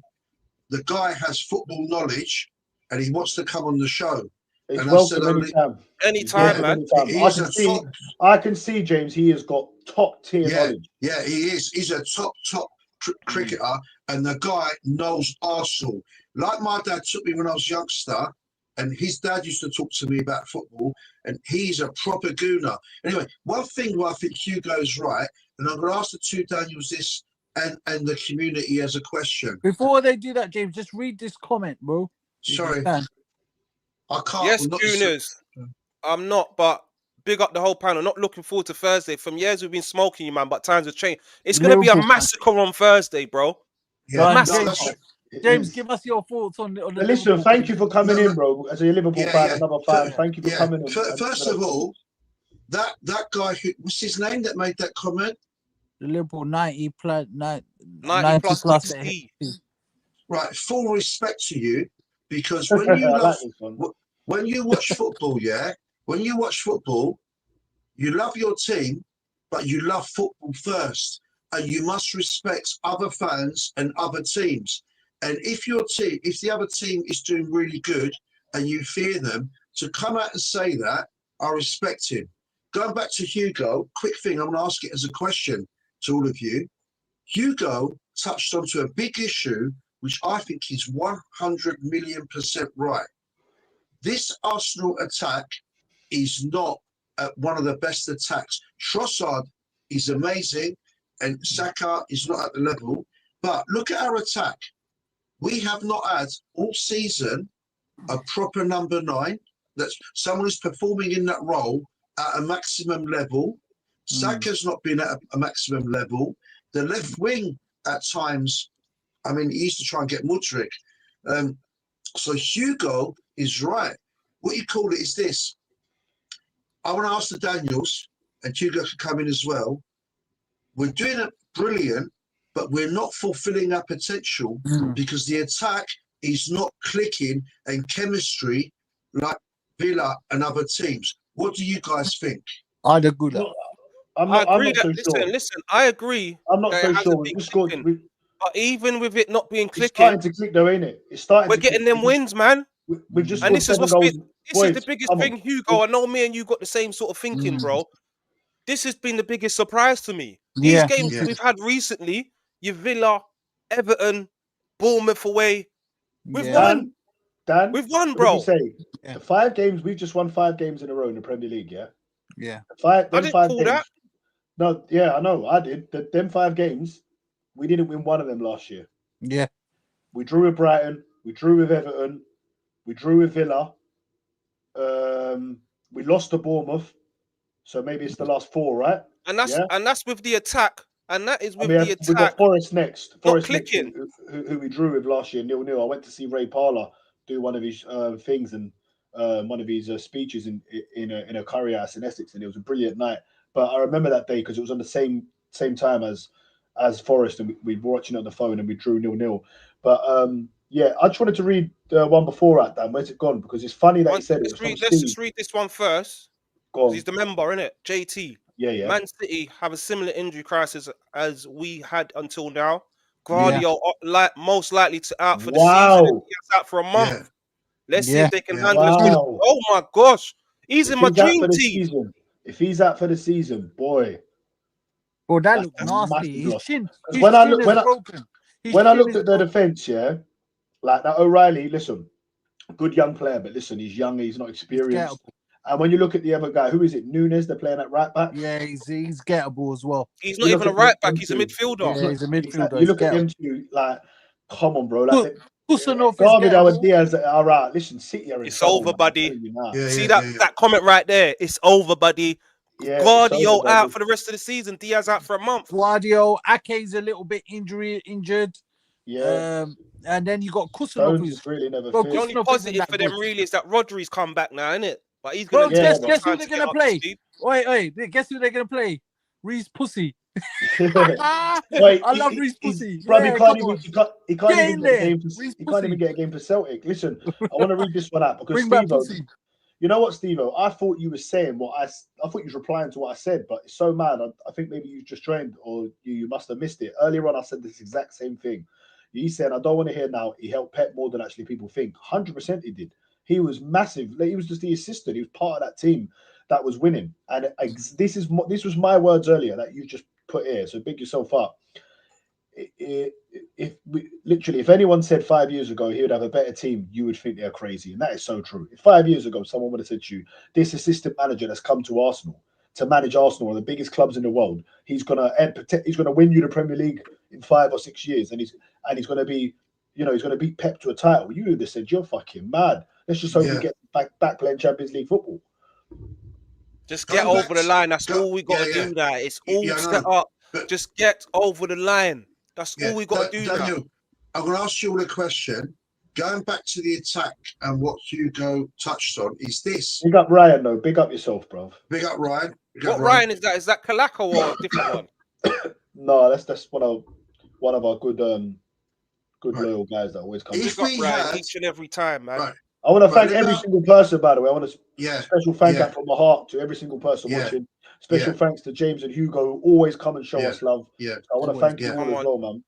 No, we don't come and show. Part of the family now, man. Yeah. I come for therapy. Bro. We are the magnificent four. Yeah. Oi, here we go. We've got a lovely YouTube royalty. YouTube royalties just touched down.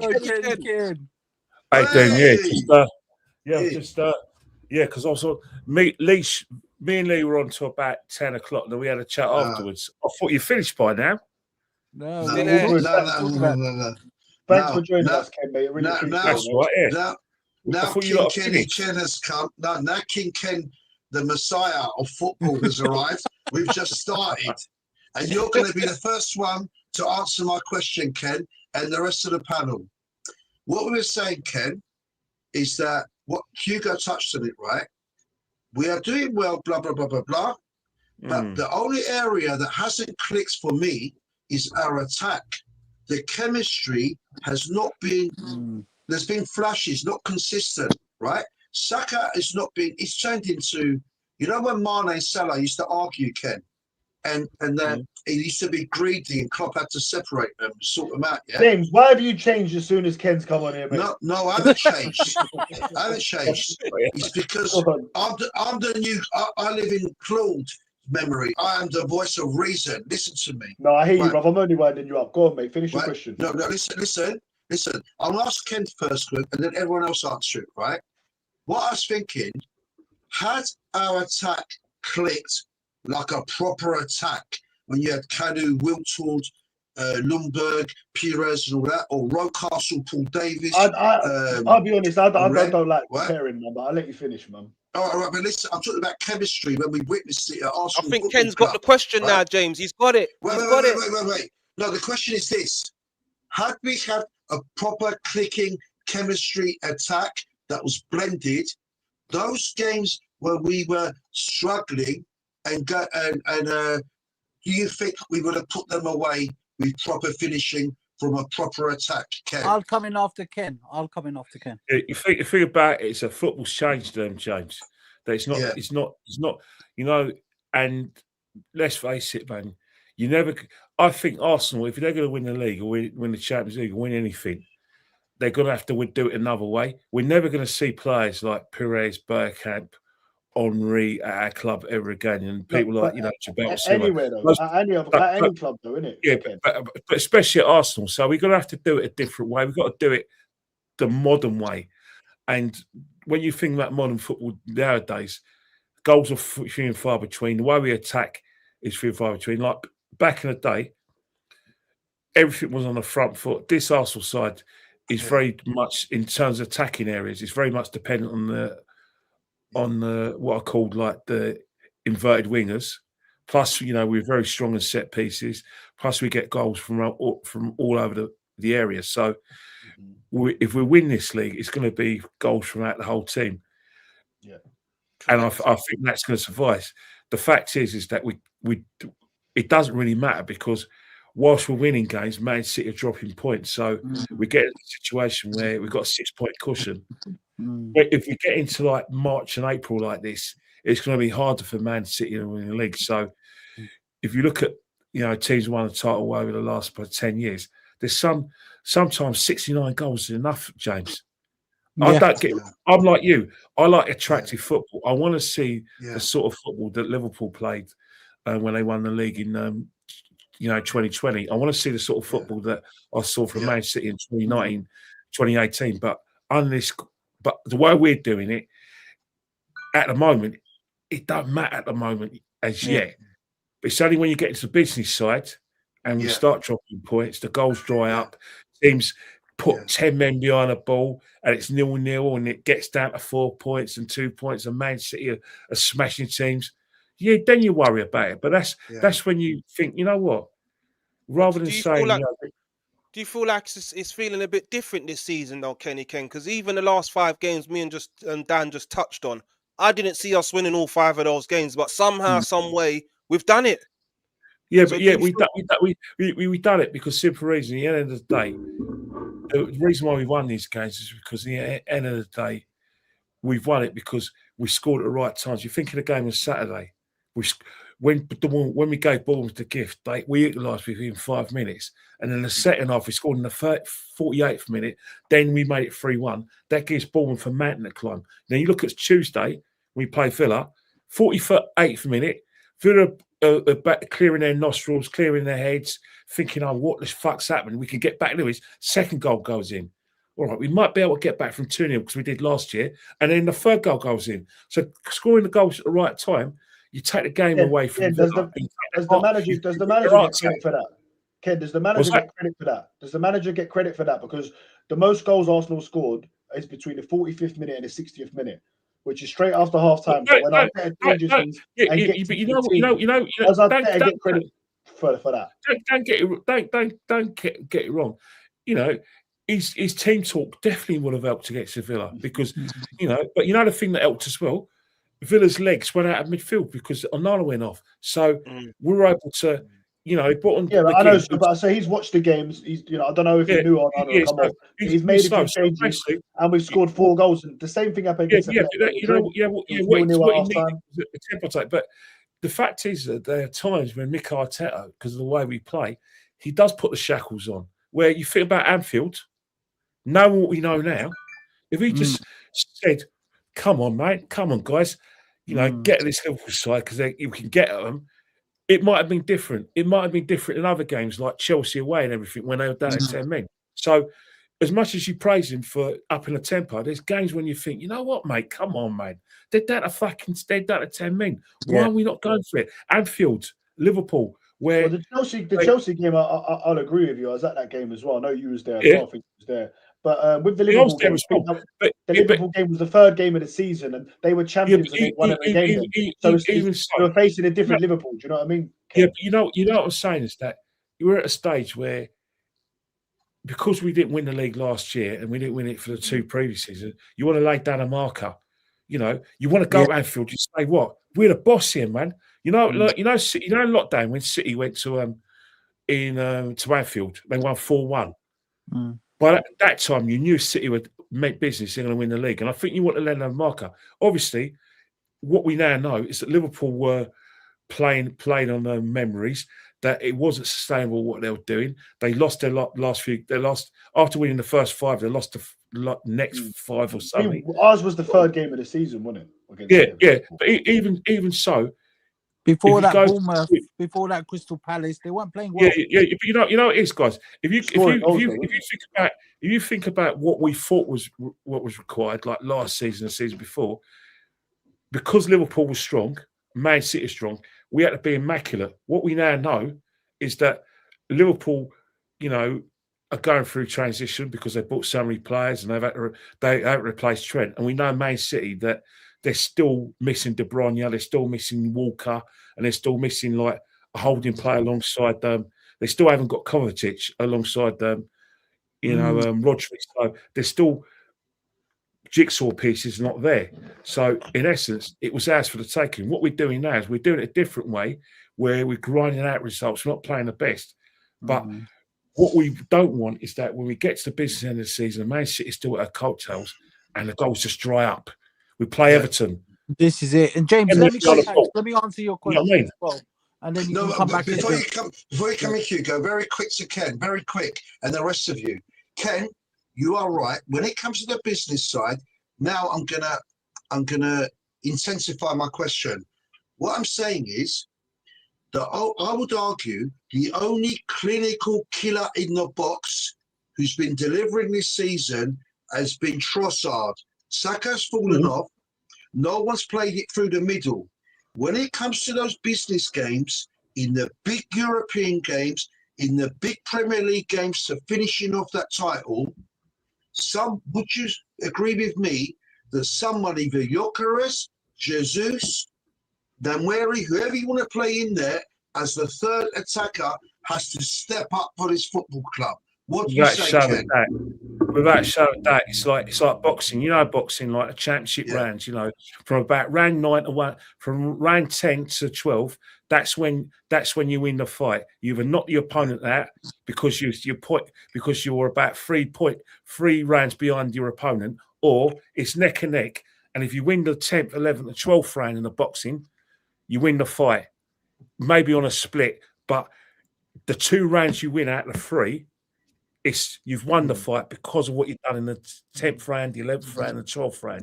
So in terms of like Arsenal, March and April, that sets it up for May, where it could be comfortable, or you could make it in a situation where it's winners takes all. But it's the work you do in March and April.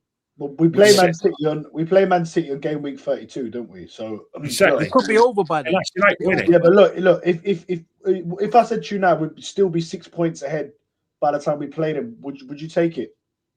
Well, yeah, of course, because the simple reason is that you were in the territory where Man City have to beat us at the Etihad in order to. But if they did beat us in practice free, would swing momentum for them. I think we could go more than 6 clearing. I agree. Yeah. That's if the goals dry up and they drop points, but we can drop points as well. But we've got another goal scorer. This is what I was going to answer you, James. Yeah, we're not solely relying on a striker. I think Arteta's got all these stats. 40 goals, by the way, we've scored in the league. 40. And a lot of them, I think the set pieces is that extra striker. I think that it's a conscious thing that they thought, if our striker doesn't, we've got another way to score. Now, early on in the season, I went on AFTV. I said, I don't think it's sustainable when Magalhaes gets injured, or God forbid, and it did happen. But now Magalhaes is back. I think it could be sustainable. You go on Magalhaes. From set pieces, he's the best striker in the Premier League. Argue with me. Even without him, we've got other people like Marino's incredible in the air. We've got Timber. Havertz is coming back. I think that is the extra striker. On the Saka point, me and Positive Dan had this discussion the other day on the show. I know Saka hasn't been that electrifying player that beats players for whatever reason, but I think that he's been told to put in more crosses to feed Gyökeres. And I go to the matches, I know Kenny does as well, and I know some of you guys go as well. I see him putting loads of really good crosses in, but Gyökeres, and we're not going to go, we've done the Gyökeres bashing too much already, yeah? But on this point, if Gyökeres is too slow, or he's just a tad too, or he misses, that's not on Saka. Yeah, Saka would have had about 10 more assists by now if Gyökeres had finished some of the chances he put. You feel like he's been a bit greedy as well, though, Hugo? But I think he's forced to. I don't think he's got that much trust in Gyökeres, and I think Saka's also, remember, it's England season.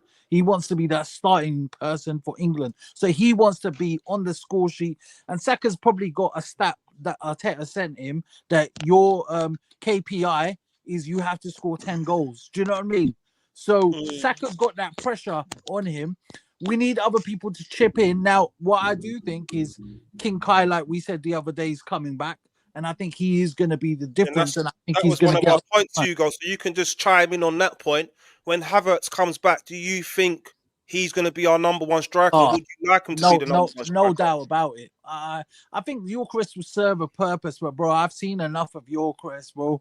Like for me, if I could swap Ollie Watkins for him right now, I would do it in a heartbeat, bro. Like I don't think Gyökeres is that guy for us, but you know he's doing the business like he does. And people, my brother loves Gyökeres here because he's got him at the back of his shirt. So I think it's more of one of those things where he has to say Gyökeres is doing really well. You know, you get those Arsenal fans that always find something that Gyökeres is doing amazingly attractive. Yes, some aspects of his game he is doing well though. There are some aspects, but I don't think Kai Havertz will come straight in, and Jesus. Listen, I don't think Jesus. You know, for 90 minutes, I think we will start to get frustrated with him in certain aspects of his game as well. You know, he's looked sharp apart from the last game. Yeah, but I just think they're all going to have a role to play. I think Kai Havertz, you know, he'll come in. You know, he might get some game time against Portsmouth, maybe come in, and if he gets a goal, then you might see him start a Premier League game. You might not. He might stick with Gyökeres because we've been winning, and he's clearly bringing something to the team because the fact is we're winning all these games whilst he's playing.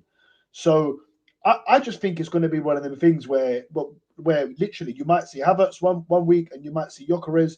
And listen, he rarely plays 90 minutes, Gyökeres. He usually gets to about 60 minutes. And then he comes off. And sometimes 70, 80 minutes are when players are most tired and you can get a goal. So, you know, it might even work in his favour if Havertz comes on and plays 70 minutes and Gyökeres gets the last 20. Then he could score like that. I think it's a good option to have. It is a good option. And I think it'll be a tough decision for Arteta because at the end of the day, if the team keeps winning with Gyökeres in it and say Havertz comes off the bench and scores, and then he comes off the bench and scores again or plays well, and then it's, you know, there's a certain game, and I think it will come down to tactics. And you say that, Dan, but I just believe once Havertz is fully fit, that's Arteta's guy, man. I don't think you know what though, but he's been coming out and backing Gyökeres a lot and playing him every single game. He's really, really good. No one can say he's not giving him a massive chance. In all of his interviews, he's come out and backed him, talking about him being here for the next 5 years, talking about the goals will come. Like, but there's levels, though. Dan, there's levels. No, Kai Havertz is a better footballer and he scores more goals. So for me... Kai Havertz in the Champions League is incredible. But Kai Havertz does come deep, yeah, which some of the other players might not like so much. It takes their space, and that Gyökeres is an old-fashioned number 9, which, you know, there is evidence of him taking defenders out of play and stuff like that. Now, look, I was one of the first... This is a good point here from Jamie. Go on, read it out. Go on. I'll go to Kenny on this one. Sorry for spamming the question, but really I'm interested in what you think. Do you see Eze working in the number 9? It's a bit overflowing the number 9 position, but for me, it seems like a perfect solution at the moment. You know the thing with Eberechi Eze, because we like Eze and we like what he did at Crystal Palace, and because he's a very attacking player that we want in the club, we're finding positions for him other than the position he should play. At the beginning, it was Eze to be in the team no matter what, at the expense of our play. He's got to play left-handed side because allegedly at Crystal Palace he was a left-sided player. When everyone knows that was just his starting position, and he was given a freer role from that position, to especially when Crystal Palace were in the attacking areas. Of course, he did his work, and of course he worked hard. He worked hard. You know, when Crystal Palace were out of possession, but that was his starting point. But he had to go and call South Africa and win matches for Crystal Palace. Arsenal was different. Yeah, you know what I mean. You can't by saying playing Eze number 9, you're just trying to fit him in the team. Where heart and not, I was in this show before Odegaard came back in the side, and I said that Eze's got to step it up, because if he doesn't step it up, it's going to be a situation where you've got to bring Odegaard back in the side. Look, how do you feel he's been playing, though, Ken? You can't drop him, and this is exactly what's happened. You know what I mean? Odegaard warrants the starts right now, doesn't he? Without a shadow of a doubt. So that for simple reasons that his performances, especially in the second half of matches, do warrant it. He worked great against Bournemouth, but what's happening? He was very effective for our second goal. Aston Villa, he robbed I think Rodgers and set the goal for Zubimendi, and he was kind of parent. And look, let's face it, he scored his first goal against Brighton. You know, if you look he's at, going to be key, isn't he? He's going to be key. yeah. It's so If you good. look at what It's so good seeing Odegaard play like this. You take away Ze's goal against Crystal Palace and hat-trick against Tottenham. He's a guy that is basically, he looks like he's made his debut. Every time he plays for us, he looks like he's made his debut. That's a good analysis, actually. Yeah, and another thing as well, you can't discount the goal, the first goal against Aston Villa when he got blindsided by Cash. Now that can happen to anyone, but that was a forward trying to do a defender's job, and he got caught. He got caught napping on the shoulder. Arteta don't forgive that. Look what happened. Apparently, he asked for a rest, Kenny. Apparently, he asked for a rest. He went and he said, "Look, I'm not used to playing this." You know what? When you're winning, mentally, I'm exhausted. Yeah, you know when you're winning games, you want to keep the good feel good factor. So you don't want to say anything negative. The same with Gyökeres. You know, there's a lot of people on social media, a lot of people in pundits that sell Gary Lineker, maybe certain pundits on Sky, who are basically saying, "Hang on here, we're not seeing that Gyökeres we saw in the Portuguese Superliga. This Gyökeres is the shadow of his dad." Gary Lineker has said that wherever the ball goes in the box, Gyökeres isn't hungry for goals. Gary Lineker, you can't tell Gary Lineker he's sorting bollocks, because Gary Lineker was one of the greatest strikers we've ever raised. You can't say he's sorting bollocks. He's not ruthless, Kenny. Don't you find it in where he doesn't call for the ball? He's not that a ruthless striker. Kenny, I'll give you an example. In a couple of the games, Timber's got ahead of him for the header. That he should be saying, "That's my ball. Get out of the way." But you know what we're getting. You know what we're getting, Hugo. We're getting coaching clinics, right, from people on social media who are now educating us. All people who've got the games are now telling us that we were wrong about Gyökeres all the while. That Gyökeres is making so much space for other players, and that he's bringing people to the game. He's working his nuts off. He's running stats at the best. Hang on here. I thought we were getting Ian Rush, but right now we're now getting Emil Heskey, because the things that they're praising Gyökeres for. Don't diss Emil Heskey. Don't do 5 years ago. There's nothing wrong with Emil Heskey, though. I'm joking. I'm not saying Gyökeres. From Emil Heskey, when he was playing for England, it was the runs he made for Michael Owen at Liverpool in England and for Robbie Fowler. We're praising Gyökeres for doing that, what Heskey was doing 25 years ago. Marlon Hayward is a better example. Hayward, Heskey was much better than Marlon Hayward. Yeah. All right, got you. Just a quick comment on what Ken's saying. Listen, my idea of a striker, right, is a fox in the box like Ian Wright. Yeah, he will put his head like Andy Gray where the man's boot is, right, to score a goal, right? When he come up against Schmeichel and everyone, never bottled it. That's a proper striker. Alan Smith never bottled it. Goal scorers, they know. Right, and this, what Ken said about Gary Lineker, he's one of the greatest strikers of all time. His key thing, and I said it in the FCB fan camp about nearly a year ago, right? When you are a striker, you make a run to an area on the pitch where not even the fans or other players think you're going to go. Do you remember, Ken? His key was used to run, time his run, and run to that near post, and he got so many goals. Do you remember that World Cup when he got 6 goals when his hand was mashed up? Ken? Yeah? That's a striker. Yeah, that's a striker, mate, right? I want to read this comment out. Something controversial, and then you can. If I had a chance to sell Gyökeres this January and get a proper striker, I would. There you go. I wouldn't, but the attack will explode second half of the season. Just watch. I've been saying this, right? I've been saying this, and you know, as much as people say we're gonna, like Ken was alluding to, we're gonna have to do things a different way. I go back to this a lot because it's evidence. In 2023, 24, after that Dubai trip, we were, I can't remember how many points we had, but we were we just lost to West Ham at home and Fulham on New Year's Eve or New Year's Day, one of the two. And after that, we won 17 out of the next 19 games. We drew 1 against City, won 16, and lost 1 against Villa. But who was up top? Kai Havertz was up top. Yeah, and we scored 91 goals, the most we've ever scored in the Premier League. So more than the Invincibles, more than anyone. And we were playing some great football. I remember being 6-0 up against West Ham away. I think we done Sheffield 7-0. There was a lot of 4-0s. There was a lot of 3-0s. There was a lot of big wins in there. We beat Chelsea 5-0 Confident. And Kai Havertz scored 2 goals in that game as well. And I have to agree. I've been saying it. You know, when people say the whole sustainable thing, I said, look, it might not be sustainable, but it's not going to stay like that. We're not going to win every game 2-1 and 1-0. And also, if you look at all the teams we've played, anyone that's half a decent team, Atletico Madrid, Aston Villa, Spurs, maybe not so much Spurs, but still North London derby, and on their day, they're half decent. Who else? Bayern Munich, yeah?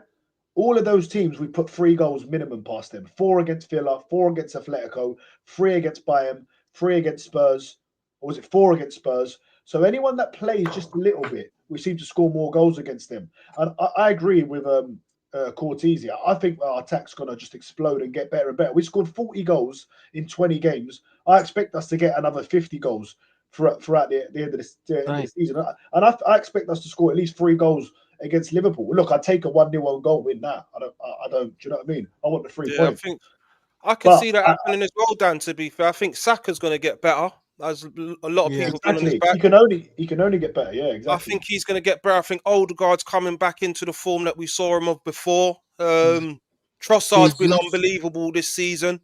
And yeah, with Kai Havertz coming back, Jesus coming back to fitness, we don't even need to keep talking about Gyökeres, because if you're not doing the job, my friend, you're going to be out. That's it. We've got options.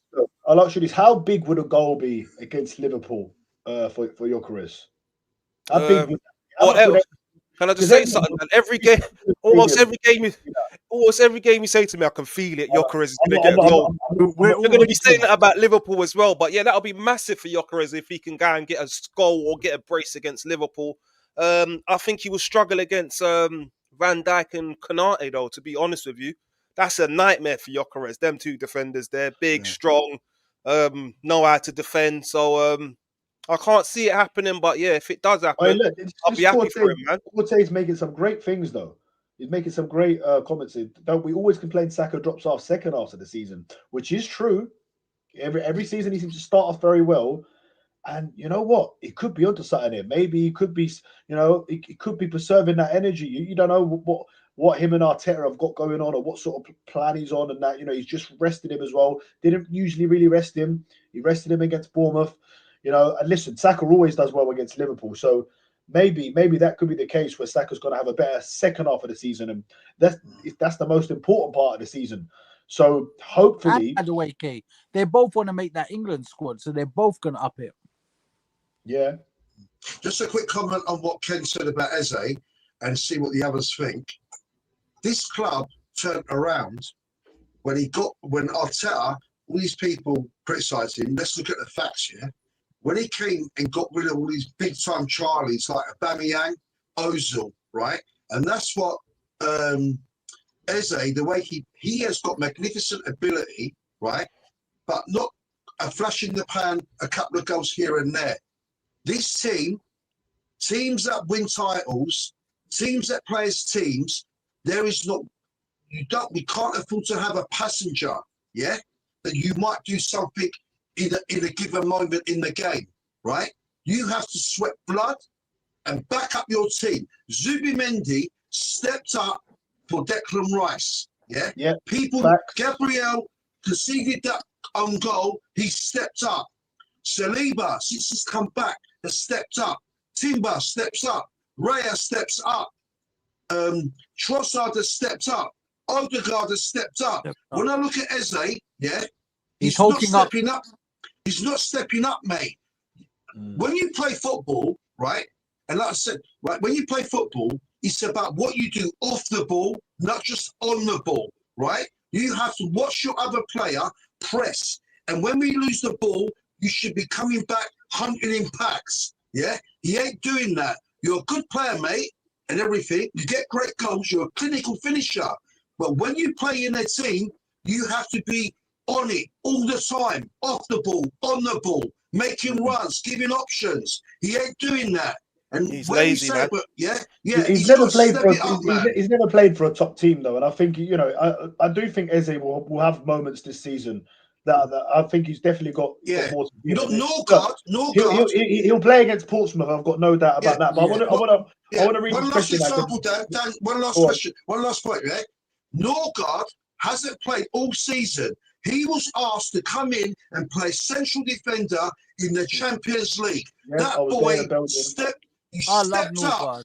He stepped up for the team. He was good against Palace as well. Up. Yeah, he was phenomenal Listen, against Palace. Eze has stepped up though. He's won us points, right? He got us a hat trick against the North London derby.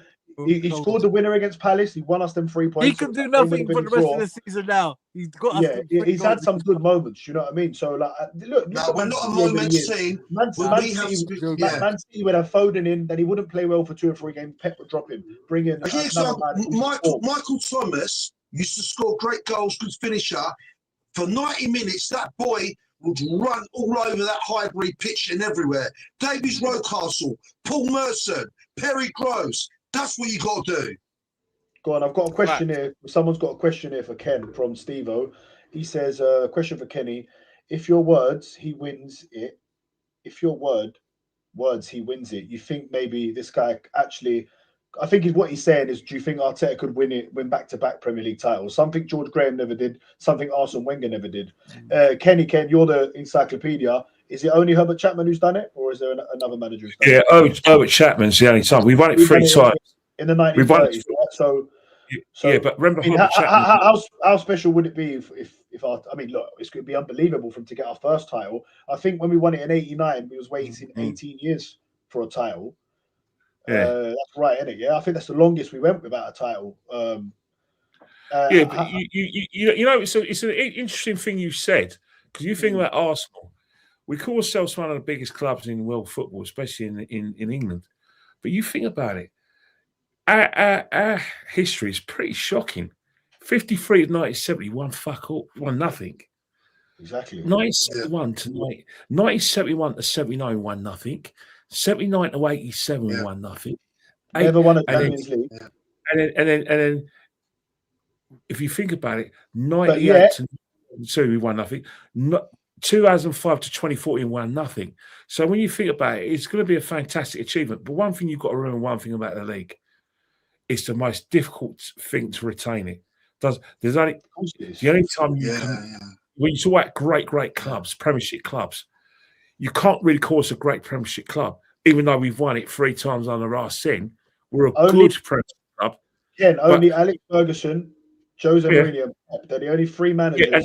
And that's why That's why to be a great Premiership manager, you have to retain a title. The problem we got with the title is that, as hard as it is to win the first time, it's bloody hard to retain it, because you look at Liverpool. They look how difficult Liverpool found it. Look how difficult we found it to retain it. I think this team's been built to do exactly that. You know what you've got to do. Let's win the title first. Let's win the title first, and let's see what we're doing. Let's see if we, because the indication that Arsenal can win the title is if we do adopt what Liverpool did and what Man United did under Sir Alex. Two stale faces out, 2 fresh places in. If you're really serious about creating a dynasty, you have to buy when you're strong. If you don't buy when you're strong, but you buy when you're strong, but you buy the wrong players, then you ain't winning no league. Let's not forget. I think we can. I think we're gonna. I think if we win it this season, I think we're gonna dominate again. Because our team, the structure's there. They're young players. They're still young. Also, with Arsenal, let's win it first. Because at Arsenal, we do a lot of. We're gonna do this. We're gonna do that. We've got the best this and that. Let's win the bloody thing first. And what you said is facts as well, Ken. If we do, 2 minutes. Let me and Dan dream for 2 minutes. Yeah. If we just go ahead and win it, you said we need to buy players, Ken. Yeah, you're right. And if we do go ahead and win it, I still think personally myself, we need that striker. We need that killer. How many players do you think we need, bro? Ken, let me ask Ken this first, boys. I want to ask if we were to win it though, right? This season it'd be the first. Like we know how massive it would be for Arsenal Football Club, right? It'd just be there'd be 1 million people over London. We haven't won it in 22 years. If we did do it, there'd be a lot of people coming out of the woodwork. Trust me. How much? Yeah, exactly. How much credit would Mikel Arteta for you? If you're a manager that wins the league, you deserve every credit you get, because simple reason is that you've won the hardest league in what I believe in Europe, because simple reason is that anyone can beat you on a day. You have to, make sure you beat your rivals at home. You have to make sure you don't lose your rivals away. You've got to go on a run, 38 games. Sometimes you've got players who are basically in red zones. So that's a fantastic achievement. And I still think would it be like a? He's not going to get a statue today. He's not getting a statue. No, okay. If he won a Champions League and the Premier League, would he get a statue? He's not getting a statue, right? You can see what he's. George Graham won 2 league titles and he's the only manager who's ever won in Europe, apart from Bertie Mean. He ain't got a statue, so he can wait for his statue. Because he went again. If he won our first ever Champions League though, and a couple of Premier League titles, would you think that'd be statue worthy with the FA Cup? Yeah, but Daniel, who cares? No, I know You know what? James, he brought up the statue. Just leave him. Dan's obsessed with Arteta. That's his guy, man. He wants to know. No. Do you know why? Let me finish. Because your mate, I don't know. Have you been on streams with him anyway? Shane Gooner, I was watching one of his things, and he said, and it's like they're preparing themselves now because we might actually go and win it. And he said his words. I can get the clip up if you want. It's actually on my phone. I need the clip. I'll take your word for it. Yeah, he said that if he wins the Premier League, then it's still only a Premier League and an FA Cup in 7 years. And he said if he does go on, this is his words, to win 2 or 3 Premier Leagues and a Champions League and a few cups, and then he leaves Arsenal in 3 years, it will still only be all right. It wouldn't be great. It would just be all right. So you're telling me Arteta's been at Arsenal, say he's there for 10 years and he wins. And look, I know it's all hypothetical, but it was his words, not mine. If we won our first ever Champions League, we've never won it. If he gave us that star, Arteta, and he won our first Premier League in 22 years, and he went and backed it up and won another one with, say, another FA Cup or a Carabao Cup, that would just be all right. What do you think of that? Is that an agenda? Is that an agenda? I tell you, I'm on a podcast. I'm on Mystic Meg. Let's win something first. Yeah, let's win it first. Let's win the League Cup first. No, but on a serious like to know your thoughts on it, because on a serious level, whether you like it or not, or whether you think he's building for the future or not, he's bloody lucky to be in this job. He's bloody lucky he's had the patience of fans like yourself, because whilst people like myself have lost patience and thinking that, I think he shouldn't be in a job. The fact is that he's been allowed to get in a job. He's been allowed to build a squad, but he's a nearly a man of football. But you know what happened? Football's a funny old game. I will tell you now, but Mikel Arteta won't be here for anything over 10 years. Yeah, that's the modern day. No, I'm not anxious to. Oh yeah. But basically, because I think that football management in this country, especially a manager like Arteta is so bloody tough. I think that, who knows? It's highly likely that Arteta will win the league, win maybe another league or maybe another European Cup. You know what? I've had enough, mate. I can't go no more. No, he's been here 10 years. Look at Guardiola. Guardiola looks knackered. Yeah. Hey, look, we don't know. He's a young manager, isn't it? We don't know how. I was just astonished to hear someone say. Like I said, people were saying in the chat about the statue. I never mentioned that. Ken mentioned that. I know he was having a bit of banter. Yeah, but I'm just talking about what I heard someone say. Yeah, it wasn't me saying it. He said, he was on his own show. Yeah, you got to remember. If he won trophies, it would just be all right. Now, for me, you know what he's saying. But you got to remember, it's not agenda. You got to remember one thing, right? Arteta's pissed us off. Royally pissed us off for the last few years. We were pissed off, in lockdown when he did anything but try to win matches and win trophies. He was trying to. I wasn't happy with results. He won a trophy in lockdown. He won the FA Cup. I'm talking about 2021 season. In 21-22, he basically had Spurs to the top 4 on a platter. 22-23, I think that if you're in a position to win the league, you should win it. And my attitude with Mikel Arteta was his experience, and I felt we're giving him chance after chance after chance.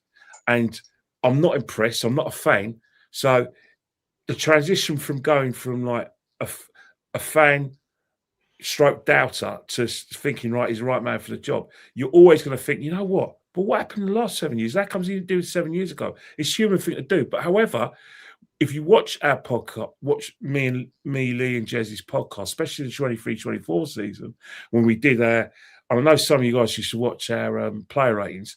Mikel Arteta, the players who got 10 out of 10, and we'll see the personnel got 10 out of 10. A lot of the games, especially going into the title running, was Mikel Arteta was getting 10 out of 10 off us because of his in-game management and his team selections. And Martin Odegaard was getting a 10 out of 10 because he was dragging us towards that title. So it's a football thing for us. No, the fact is, if Arteta wins the league, he deserves every praise because simple reason he's done. I'm saying you will say that, and I give Jezzy's credit as well because Jez has come on here and said if he wins it, one of the two, and I think JB's even said it. I'll give him all the credit in the world.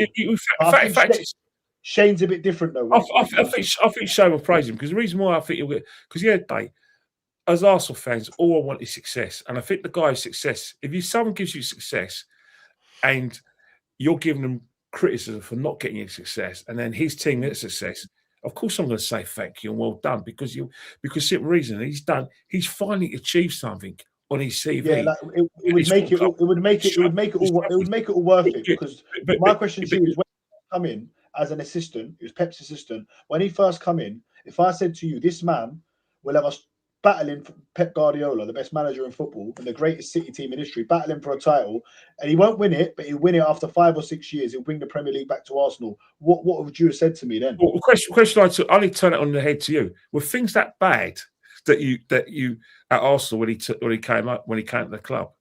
Well, we were nowhere near competing for a Premier League title. We were tempted. Yeah, you've got a point. But the thing about that, Mikel Arteta, the problem. None of us. When did we last fight for a title? Before probably was the year Leicester won it, 2016. And even that wasn't really fighting, was it? Do you know what I mean? Yeah, but you're right. You say that, but the problem is at Arsenal Football Club. You've got to remember one thing, right? Is that are we a big club or are we not? Are we a club that just wants to compete? Are we a club that got to win things? Because when you look at the history of Arsenal, we love telling everyone who listens how big a club we are, but we need to get out of that habit that we were getting to in the 80s and in the 90s before Ben got there, where we just sat there getting to Europe. We've got to be in a situation where we've got to demand success. We've got too many people in our fan base, not you guys, but too many people in our fan base who are so content with just watching Arsenal and having their day out, win, draw, lose, let's hit the booze, that they say we're entitled. I think if you support a club like Arsenal, you have to mind winning a trophy every year. There's no good in telling Spurs they're crap and they're small. I think a lot of that is though, Ken. Yeah. A lot of the social media fans that are online now, they're of a young age, Ken, so they didn't really go through the Invincibles. Yeah. Who's influenced them? Dan, who's influenced them? The people. Remember, the people I've got a problem with, right? I haven't got a problem with people, but I've got a problem with the perception that only they can talk about Arsenal. So you've got certain fans who are now journalists, go on Sky Sports. You've got the Talk Sport lot, and they all say the same, all sing from the same hint sheet. The vanilla fans. I've got no problem with you doing that. But if there's dissenting voices, they're not allowed to represent the club, and they're not allowed to say anything. And I think that what the young fans are influenced by is that these guys portray a message that, Arteta's done a great job because he's got us competing. Look where we were before. Oh, look, you can't always win. You can't be like entitled and spoiled. Look at all this success we had with Wenger and Graham. Yeah, that's 20 years ago. I think if you're an Arsenal fan and you tell anyone who listens that you're a big club, you should want to win a trophy every year. Yeah. And I think Turkish is fan camp. Do you remember Turkish? But also, though, sorry, Hugo. Also, what you was just saying about 5 or 10 minutes ago, Ken, was there was periods where we wasn't winning things. You was just saying that earlier. You was going through all the barren years when we didn't win things. So, like you said, even under Wenger from 2005 to 2014, there was nothing. Then an FA Cup come. The FA Cup papered over the cracks. And I think this team now has been built. Like I was saying earlier, I think you could have kept Emery and maybe he would have won a Europa League when we were playing in that. And maybe he would have won an FA Cup and maybe even a Carabao Cup. But I don't think Why we'd don't be you in say a Premier position to League go when and you win. say that? That's I think possible as well. Because I don't think he would have nowhere near win a Premier League. I don't think I he's the think he manager would to win a Premier have. League. No way in hell. You'll No never, way yeah, in but hell. you'll never know because you never We'll know. never know. You don't But I'm saying, Ken, One if we win the Premier League or the Champions League, was this journey all worth it? That's No, the no, question. it's not a journey. It's got to go by season because you if you want to say that he built for this, that's fine. But you have to admit that in 22-23 and 23-24, we should have won the title because the Man City teams we're competing with weren't as great as the Man City teams in 18-19. Yes, the achievements they achieved were great, but if you speak to Sir Alex Ferguson and you ask him his best ever team, he'll say the 94 team. That 94 team didn't win in Europe. The 99 team won the treble, but that's not Sir Alex Ferguson's best team.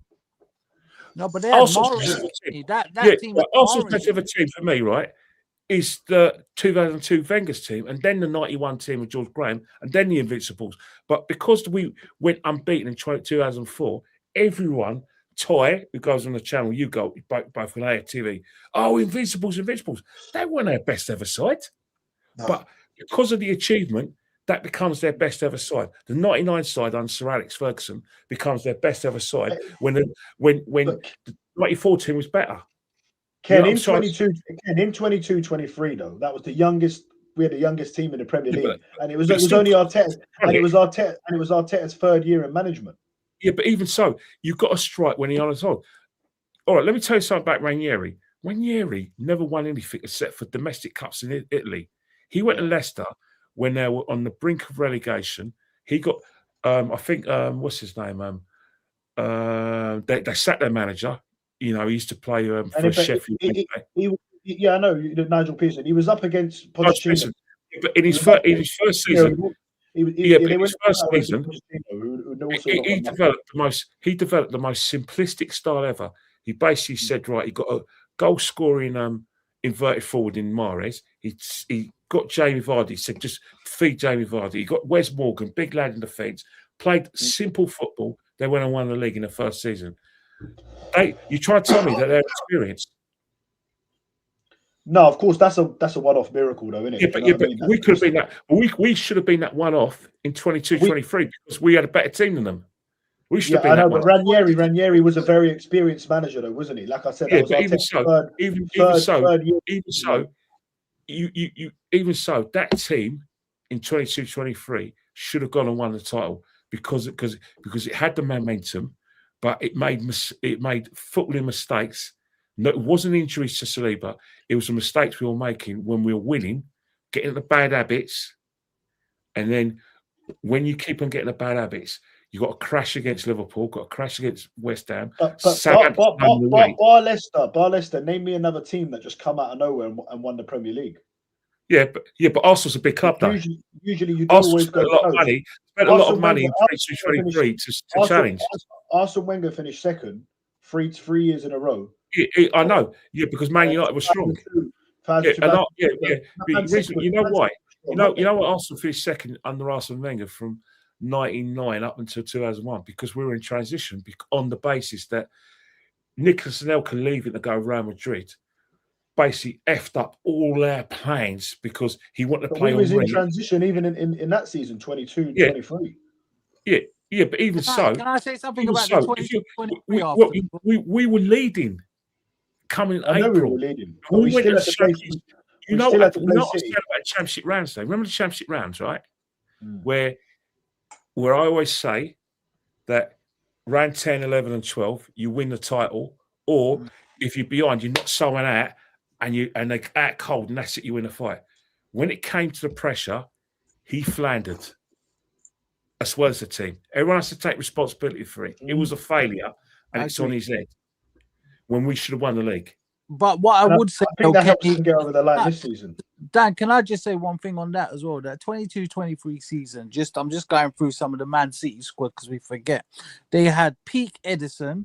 They had Laporte in that team as well. They had Ruben Diaz, Ake. They had Cancelo, who was doing well in that season. Kyle Walker. They had Phil Foden, who was doing his bits. Kevin De Bruyne, Cole Palmer, Riyad Mahrez, Haaland. That it was just look at that team. It is a phenomenal team, and I agree. We did bottle it, but when you're up against that and experienced players who have done it, and I agree with Positive Dan. Now we've got that experience. We didn't have that experience. The manager didn't have the experience, and the players didn't have that experience. And they basically we did. Let's be honest, they bottled it. Now our squad's a lot bigger as well. That squad wasn't as big then. And that 22-23 season. Was that when Saliba got the injury and Tomiyasu got the injury? Yes, it was that, and it was that moment you just knew that sporting game just knew everything went wrong from that game. It went wrong at Southampton. It was after that. That was after, wasn't it? No, but I think what happened, right, is that if we had turned one of those games like West Ham and Liverpool into wins, I think we were untight. I think what's happened, the pressure. Did you see all right? I don't know if you guys were at the game when it was a Friday night game when we played Southampton. Yeah, and we were 3-1 down. We drew 3-2. Do you remember all the players were on the floor, were sitting down with their heads in the hand, like Gabriel Magalhaes? And they still had City. They knew that it was done.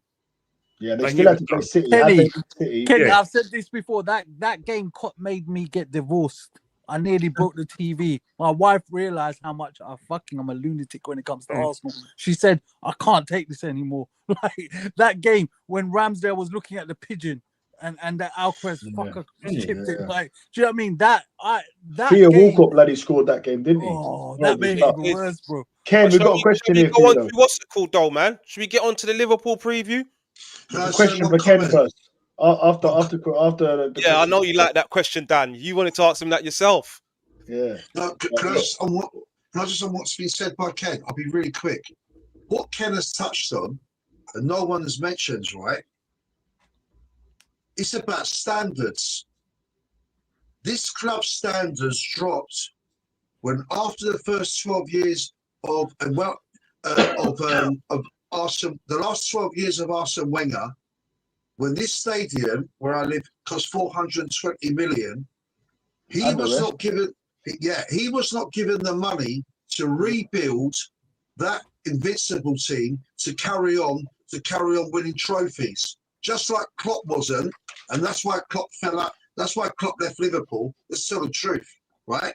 When he fell out with their hierarchy, right? But Arsene Wenger was given 8 million a year and became the yes man. But that guy was competing against Man United when Chelsea came in 2006 and Man City later. When Abramovich, when he was at Chelsea, he loved that club. His standards, he was at every game. He booked Shevchenko, people like this, Essien, Drogba, Makelele, right? Frank Lampard, Joe Cole, right? John Terry, right? Now, when it comes to Arsenal, after the first 12 years, all these people that slag off Wenger, right? He was not given the money to rebuild and carry on. And that's when there's one thing that we've all missed out. We've mentioned the managers, we've mentioned the players, we've mentioned the fans, but it starts from the top, mate. The Cronkies are trillionaires, right? It's only in the last year that Arteta, this £1 billion abuse that he gets, right? He was given that in 2 transfers with Berta coming along. The first 4 years, he was given nothing, mate, jack shit, right? And then basically he has made mistakes and stuff, but that's where our standards dropped. When Arsene Wenger, in the last 12 years, when he wasn't backed by our owners, and that's where you got to look at as well. So let's go back to that point, Kenny. First of all, it was are you believing that? And then JT's also said, Kenny, don't forget, it's a privilege even to have the chance to win it. In the position we were for before the money and the spend, all the neglect, we could have still been barely a top 4 team. Look, the fact is that at Arsenal, you have to have standards. Yes, I believe in transitions. I believe in building things. But the first and foremost, you either accept that we're a big club, which is your choice, or you don't. But if you're going to go on like a big club and you're going to look down at other fans, especially our rivals, in Seven Sisters Road, make sure that your ambitions are about winning the league. Do you believe we can win it, Ken? Do you believe we're going to win it? Everything's in place for success. But the fact is that every Arsenal fan out there, regardless of the ones with bravado or the ones like me, they're always going to be a thing. You know what? Yeah. Surely it can't go wrong, but you're prepared for it to go wrong. Yeah. Because, not because you're pessimistic, because you hate Arteta, it's because you're so close to success, you can smell it.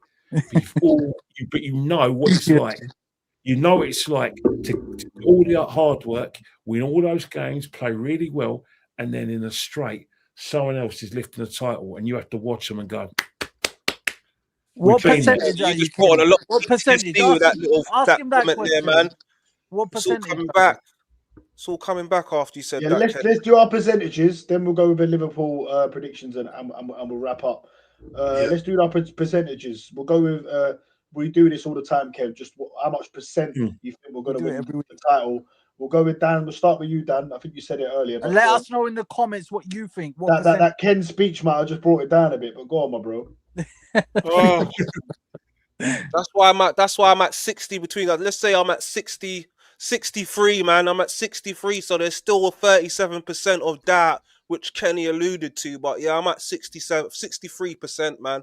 That's where I'm at. Dan?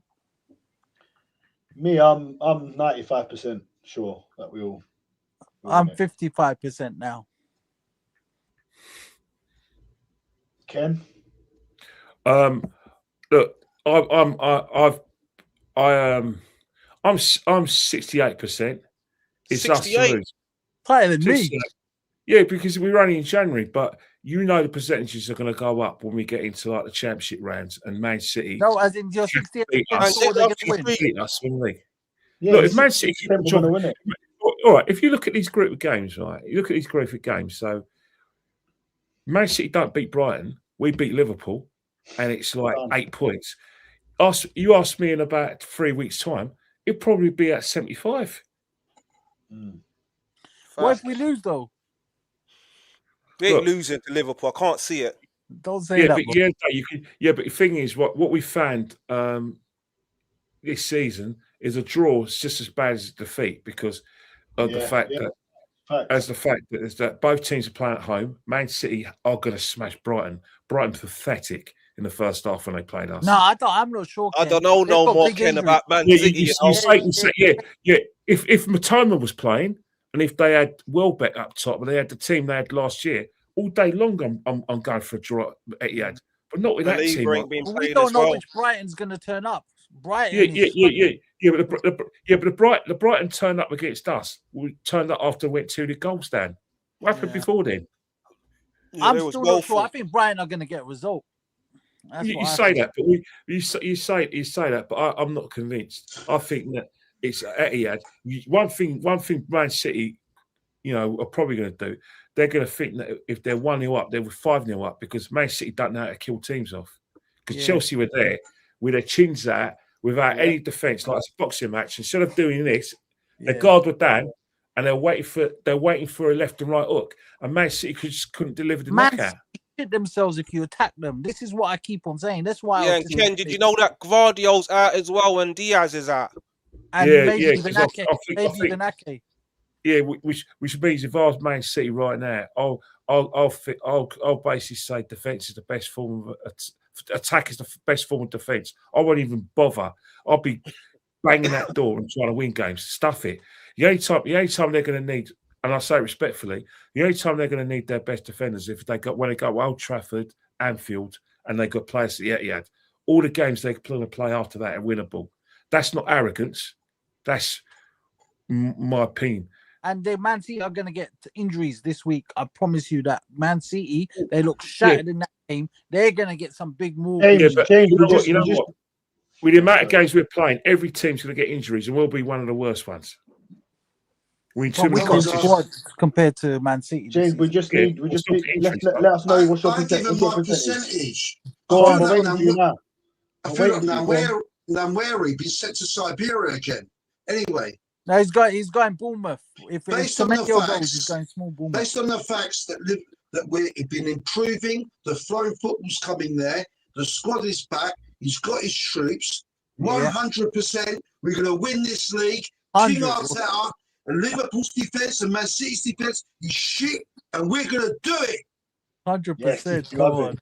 Yes, James, mate. Scoreline predictions now after that for Liverpool. Starting with you, Dan. I think we need to start with James after that speech, mate. Right. At the moment, Liverpool, they drew at home to Leeds United, who've been improving. They drew. What was the other game they drew as well? They are unbeaten in the last 9 though. 5 wins, 4 draws. Yeah. But, so they haven't lost in 9 games. Right. Oh, I didn't even know that, you know, Dan. We've actually lost more recently than them. Okay, when we last played them, their defence is suspect, even their midfield to an extent. All right. And Ekitike, who I think is the best striker in this league on ability and application. I wish we had him, Ken. I'll tell you what, better mate. Than Haaland, mate. I'll tell you that now. But go on. Yeah. I think that guy's going to be better than Haaland. Right? No way in hell. No one will ever be better than Haaland. Football's about another piece. Football's about opinion. Let us know your predictions in the comments as well, please, guys. Right. Basically, and guys, make sure you're smashing the likes for us, please. Yeah. When we played Liverpool last time, right? I support the club, I support the manager, but I'm not a sheep, not a hater. I look at facts. When we played Liverpool, we bottled it at Anfield. He played 3 DMs, he's the best defence in the world, right? One of the best. He had about all these attackers, Eze, Odegaard, Madueke, all these on the bench, right? And he bottled it, right? Now, his mindset, I think he's seen what Arsenal fans have been saying. He's got his players. In the last 2 games, we played attacking football. Last game against Bournemouth, instead of bringing on defenders, he put on 3 attackers, right? The game before that against Villa, without Declan Rice, he went for the jugular and we smashed them, right? Even though they didn't have Cash and the other geezer, Kamara, all right? And this is the mentality. We're playing at the Emirates, right? We need to go for it, right? We have the players. And Arteta. Agreed. This will go to the whole. We will go for it. Of course, we'll go for it. To the whole world, right? And forget your PSD, whatever that crap thing's called, right? Is this Arteta has the ability to play attacking football, right? And destroy teams, right? And we're playing at the Emirates. We got to go for this title. He's got to give them that team talk.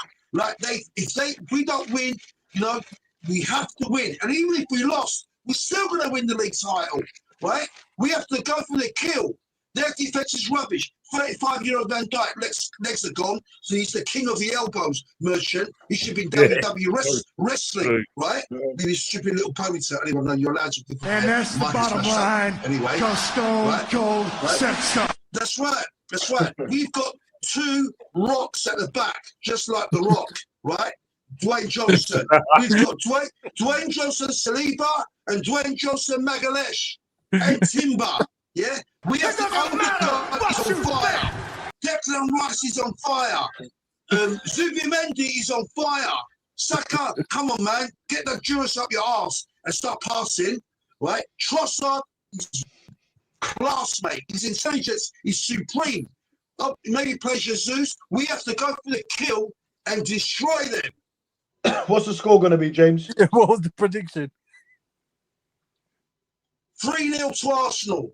Boy, and that was James hulking up. For those people who missed it, if you watch Gruner's Therapy every week, you get to see the Hulkamania. You get to see James.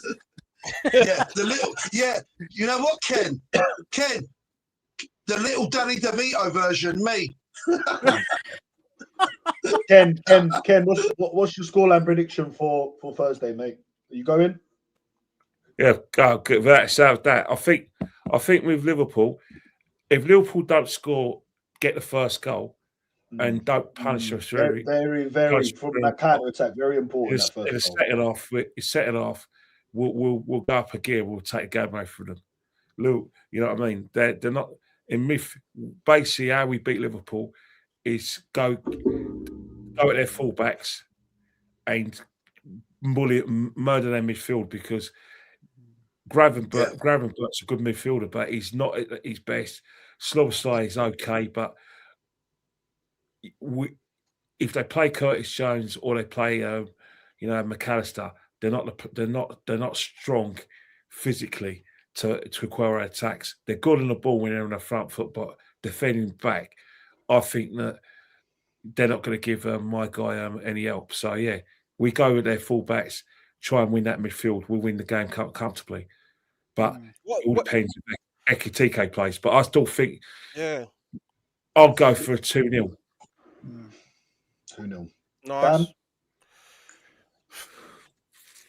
4-1. That's what I'm going for. 4-1. It's going to be a massacre. They're not going to know what's hit them. I'm telling you right now. Hey, you hate Liverpool, don't you? You sound like you hate Liverpool. I don't hate Liverpool. Not like I hate Tottenham and Man United. I ain't got a big problem with Liverpool, to be fair. But, it's only Tottenham I hate. I don't care about Man United, Liverpool. When I go to Old Trafford and Anfield, I don't have to, worry about. Hey, Ken, Spurs away. Me and Dad are coming with you, mate. Yeah, that's it. We need the protection. Well, the way you guys go, I think you're not going to need it. You're very pro. I've heard what you say on social media about Tottenham. They're gonna get you beaten up, Ken. They're gonna get you beaten up.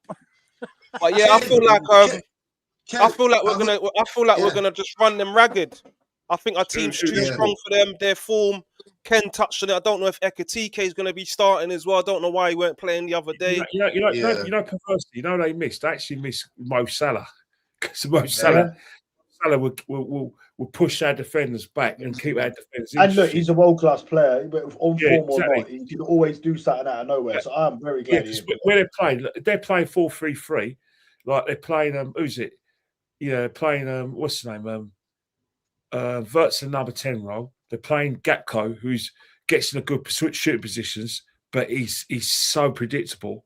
I do think that on that sort of right hand side, I do miss Salah because they play Frimpong. You're right. He's a win back, but he's not someone with a goal threat. He'll just put crosses in all day for Ekitike, which is a bit different. But Salah, that cutting edge, they kind of miss it. They're doing all right, but Salah's still a massive miss. And dare I say it, perversely, no matter what you say about Nunes caused chaos. Yeah. Ken, are you saying you think Frimpong's going to play right back? Because I don't rate him. No, he's not a fullback. I don't think he'll play right back. But what Liverpool did against Fulham is that they played Bradley and they played Kirkes. They played Frimpong in the front three. Yeah. Because there was no Ekitike, so they played Gakpo up top, and on the left hand side they basically asked Verts to kind of drift and get into that number 10 position, but from the left hand side. He was playing on the wing, Ken, wasn't he, Verts? But what Verts did when Liverpool on top, Verts doesn't get chalk on his boots. He gets in the number 10 role and he tries to get in. He tries to create like havoc and create chances for Gakpo. And you know another thing, Ken? Our team reminds me of like when you had Tony Adams, Steve Bold, big players, mate. Martin Keown. We can rough them up. We can do every style. I think Declan and Declan, we're Go on, James, say it. Gabriel Magalhaes is the modern day Tony Adams. Go for it. He is. You know what, Arsenal? You know thing about Arsenal. One thing about Arsenal, when we play Liverpool at Emirates, we have that kind of confidence. When we go Anfield, we've got this inferiority. That's when he made another mistake. Do you remember when we was winning 2-0 in the first 30 minutes at Anfield, 25 minutes, right? And then he had Tierney on the side ready to come on, which you should have brought him on earlier. And then what's his name got nutmegs, didn't he? By Trent, and then they scored. We should have won that game. We could have lost it. Ramsdale saved that game. Yeah, Hugo, what you saying? Hugo? So my prediction, I agree with what these guys have said. I think Liverpool are really out of form. I watched that Fulham game. I don't know if Slot has lost. They are unbeaten in 9, though. They are unbeaten. Yeah, in 9. but Villa was unbeaten, Dan. Villa was unbeaten, mate. Quick passing. I think that Villa game that we won. I think that's done something to our team. I think rejuvenated them. They're giving us that galvanized. I do. I think big games at the Emirates. We win 95% of them. I do. But before I tell you the score, you go through all of the big games. We've won all of them. Before I give you the score prediction, I'm going to tell you something that the commentator said the other day. Most people didn't pick it up. He goes, Gakpo. If anyone in the comments heard that, me and my dad was cracking up. He actually said Gakpo. Yeah, I don't know if he did it on purpose. Other thing is, Kenny, speak to Lee and get James on that emergency meeting, bro. It'll break all records. I would love to see James Hulk up on Lee Gunner. But no, Lee Gunner. I respect Lee Gunner. You're trying to do a prize fight, yeah. I'll be the promoter, bro. Yeah, I'm just an amateur. Oh, we had all that serious with God bless his soul. Heavy D wanted to box everyone. Remember that? Yeah. Do you remember? Yeah. No. Hugo, what's your prediction? So my prediction, I'm gonna go for. It depends. If they come and defend, I think we're gonna sneak a 1-0 with a corner or something. I think if they come to attack, it could be 3-0. I think it could be because I think our quick passing, they really struggled against Fulham when we pass random. So yeah, I'm confident, man. And like Positive Dan said, at home we have been phenomenal, man. We've got to give the team and Arteta credit. So yeah, I expect to win. I'm gonna be there. Looking forward to it. I'm actually really looking forward to Thursday, bro. You know when you start work? Yeah, you know when you start work on Monday? Big question. Right, big question, Daniels. Big question, Daniels. I've got to give my prediction first. So after you do that, ask everyone. After you do that, Daniel, ask everyone who they would play as number 9 after yours. All right, and then we will wrap up after that because I've just look you guys. Yeah, okay. I think it's going to be something similar to what we've done to Man City last season. They were the champions then as well, and they'd fallen off just like Liverpool. We played them in February. I remember it very well, and I think we're going to put 4 or 5 past them. I'm going to go for a 5-0 win. Yes, we beat Man City last year 5-1. This is getting clipped, bro. I think it's going to be a massacre. Like Dan said, listen, I'll take a 1-0 win. If you told me now 1-0 win from a corner, own goal, off Van Dijk's backside, I'll take it. But I think it's going to be, I think we're going to score. I'm going to say 5-0 to the Arsenal. Wow. Isn't it interesting that none of us are scared? None of us are scared. Yeah. Right, everyone asks this question. Have Salah or Diaz, that's why. Yeah. Everyone asks this question. Who would your front 3 be and who would you play in the middle up front, in the 3 up front? I think there's only one option, James. There's only one option. Negative Dan first. Yeah, I think there's only one option, unfortunately. Jesus is still being ushered back into the team slowly after his injury. I don't think Havertz is ready to start. He has started a game, though. He started against Crystal Palace. He started against Crystal Palace, but in my ideal world, if we're saying that Jesus is fully fit, I'll be starting Jesus. But I believe it's going to be Gyökeres, so he can do some wrestling. Who would you start? Would you go with Jesus then? I'll go with Jesus. I would go with Jesus personally as well. You can't keep stinking out the goal gaff and not scoring the goal as a striker and then think you're going to start games. Unfortunately, you can't. Yeah. Positive Dan.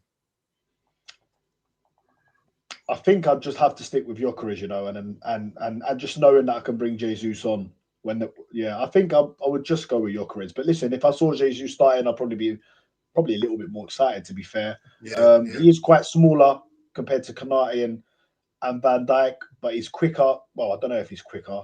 And you'll find those pockets of space. He always seems to find pockets of space. He does come deep. I'm not sure how that will affect. Gyökeres has been playing with these guys week in, week out. And I would go with Gyökeres still. All right.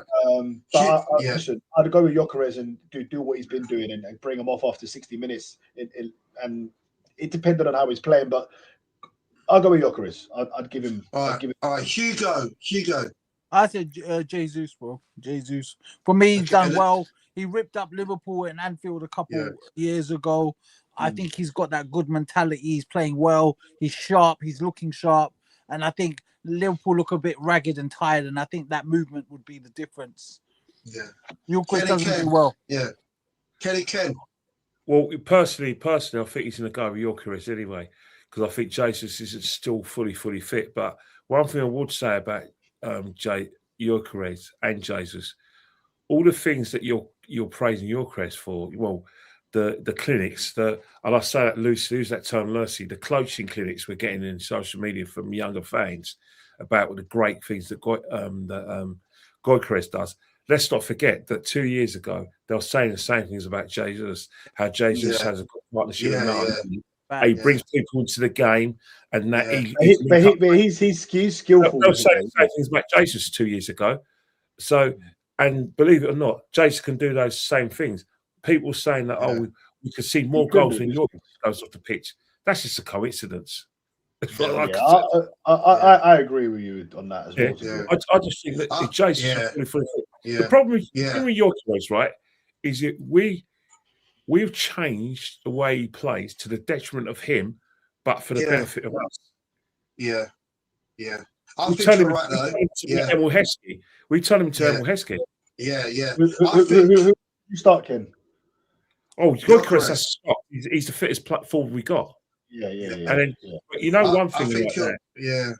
Trossard starts on the left-hand side. But I'll tell you one thing right now.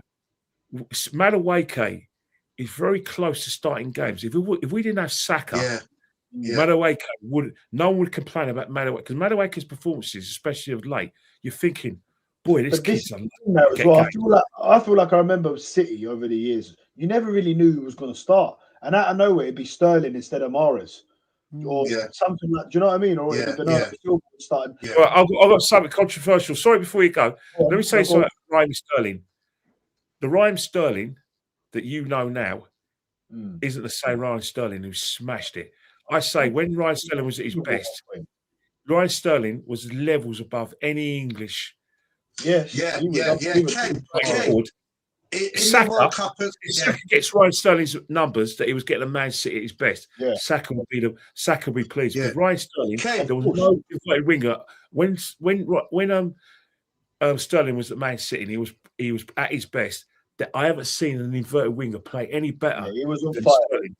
Sterling. Also on Sterling, what when England were in the Euros and got to the latter stage and the World Cup, Raheem Sterling was English football's #1 world-class player with Harry Kane.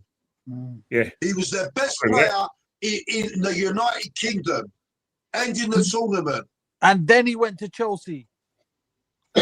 Anyway, guys, I do have to go now. So I want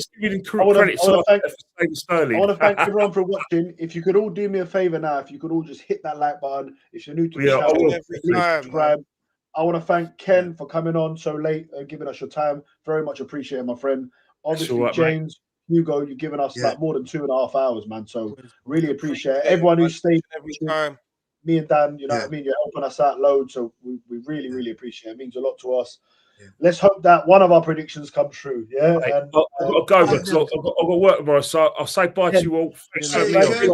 See you on Thursday, mate. See you, Ken. See you Thursday. Oh, shit, Thursday. I love you, Ken. I love you, Ken. We're going to end the stream there, guys. Make Daniel, sure you smash the like. When's the next show? Turn your notification guys on, and we might.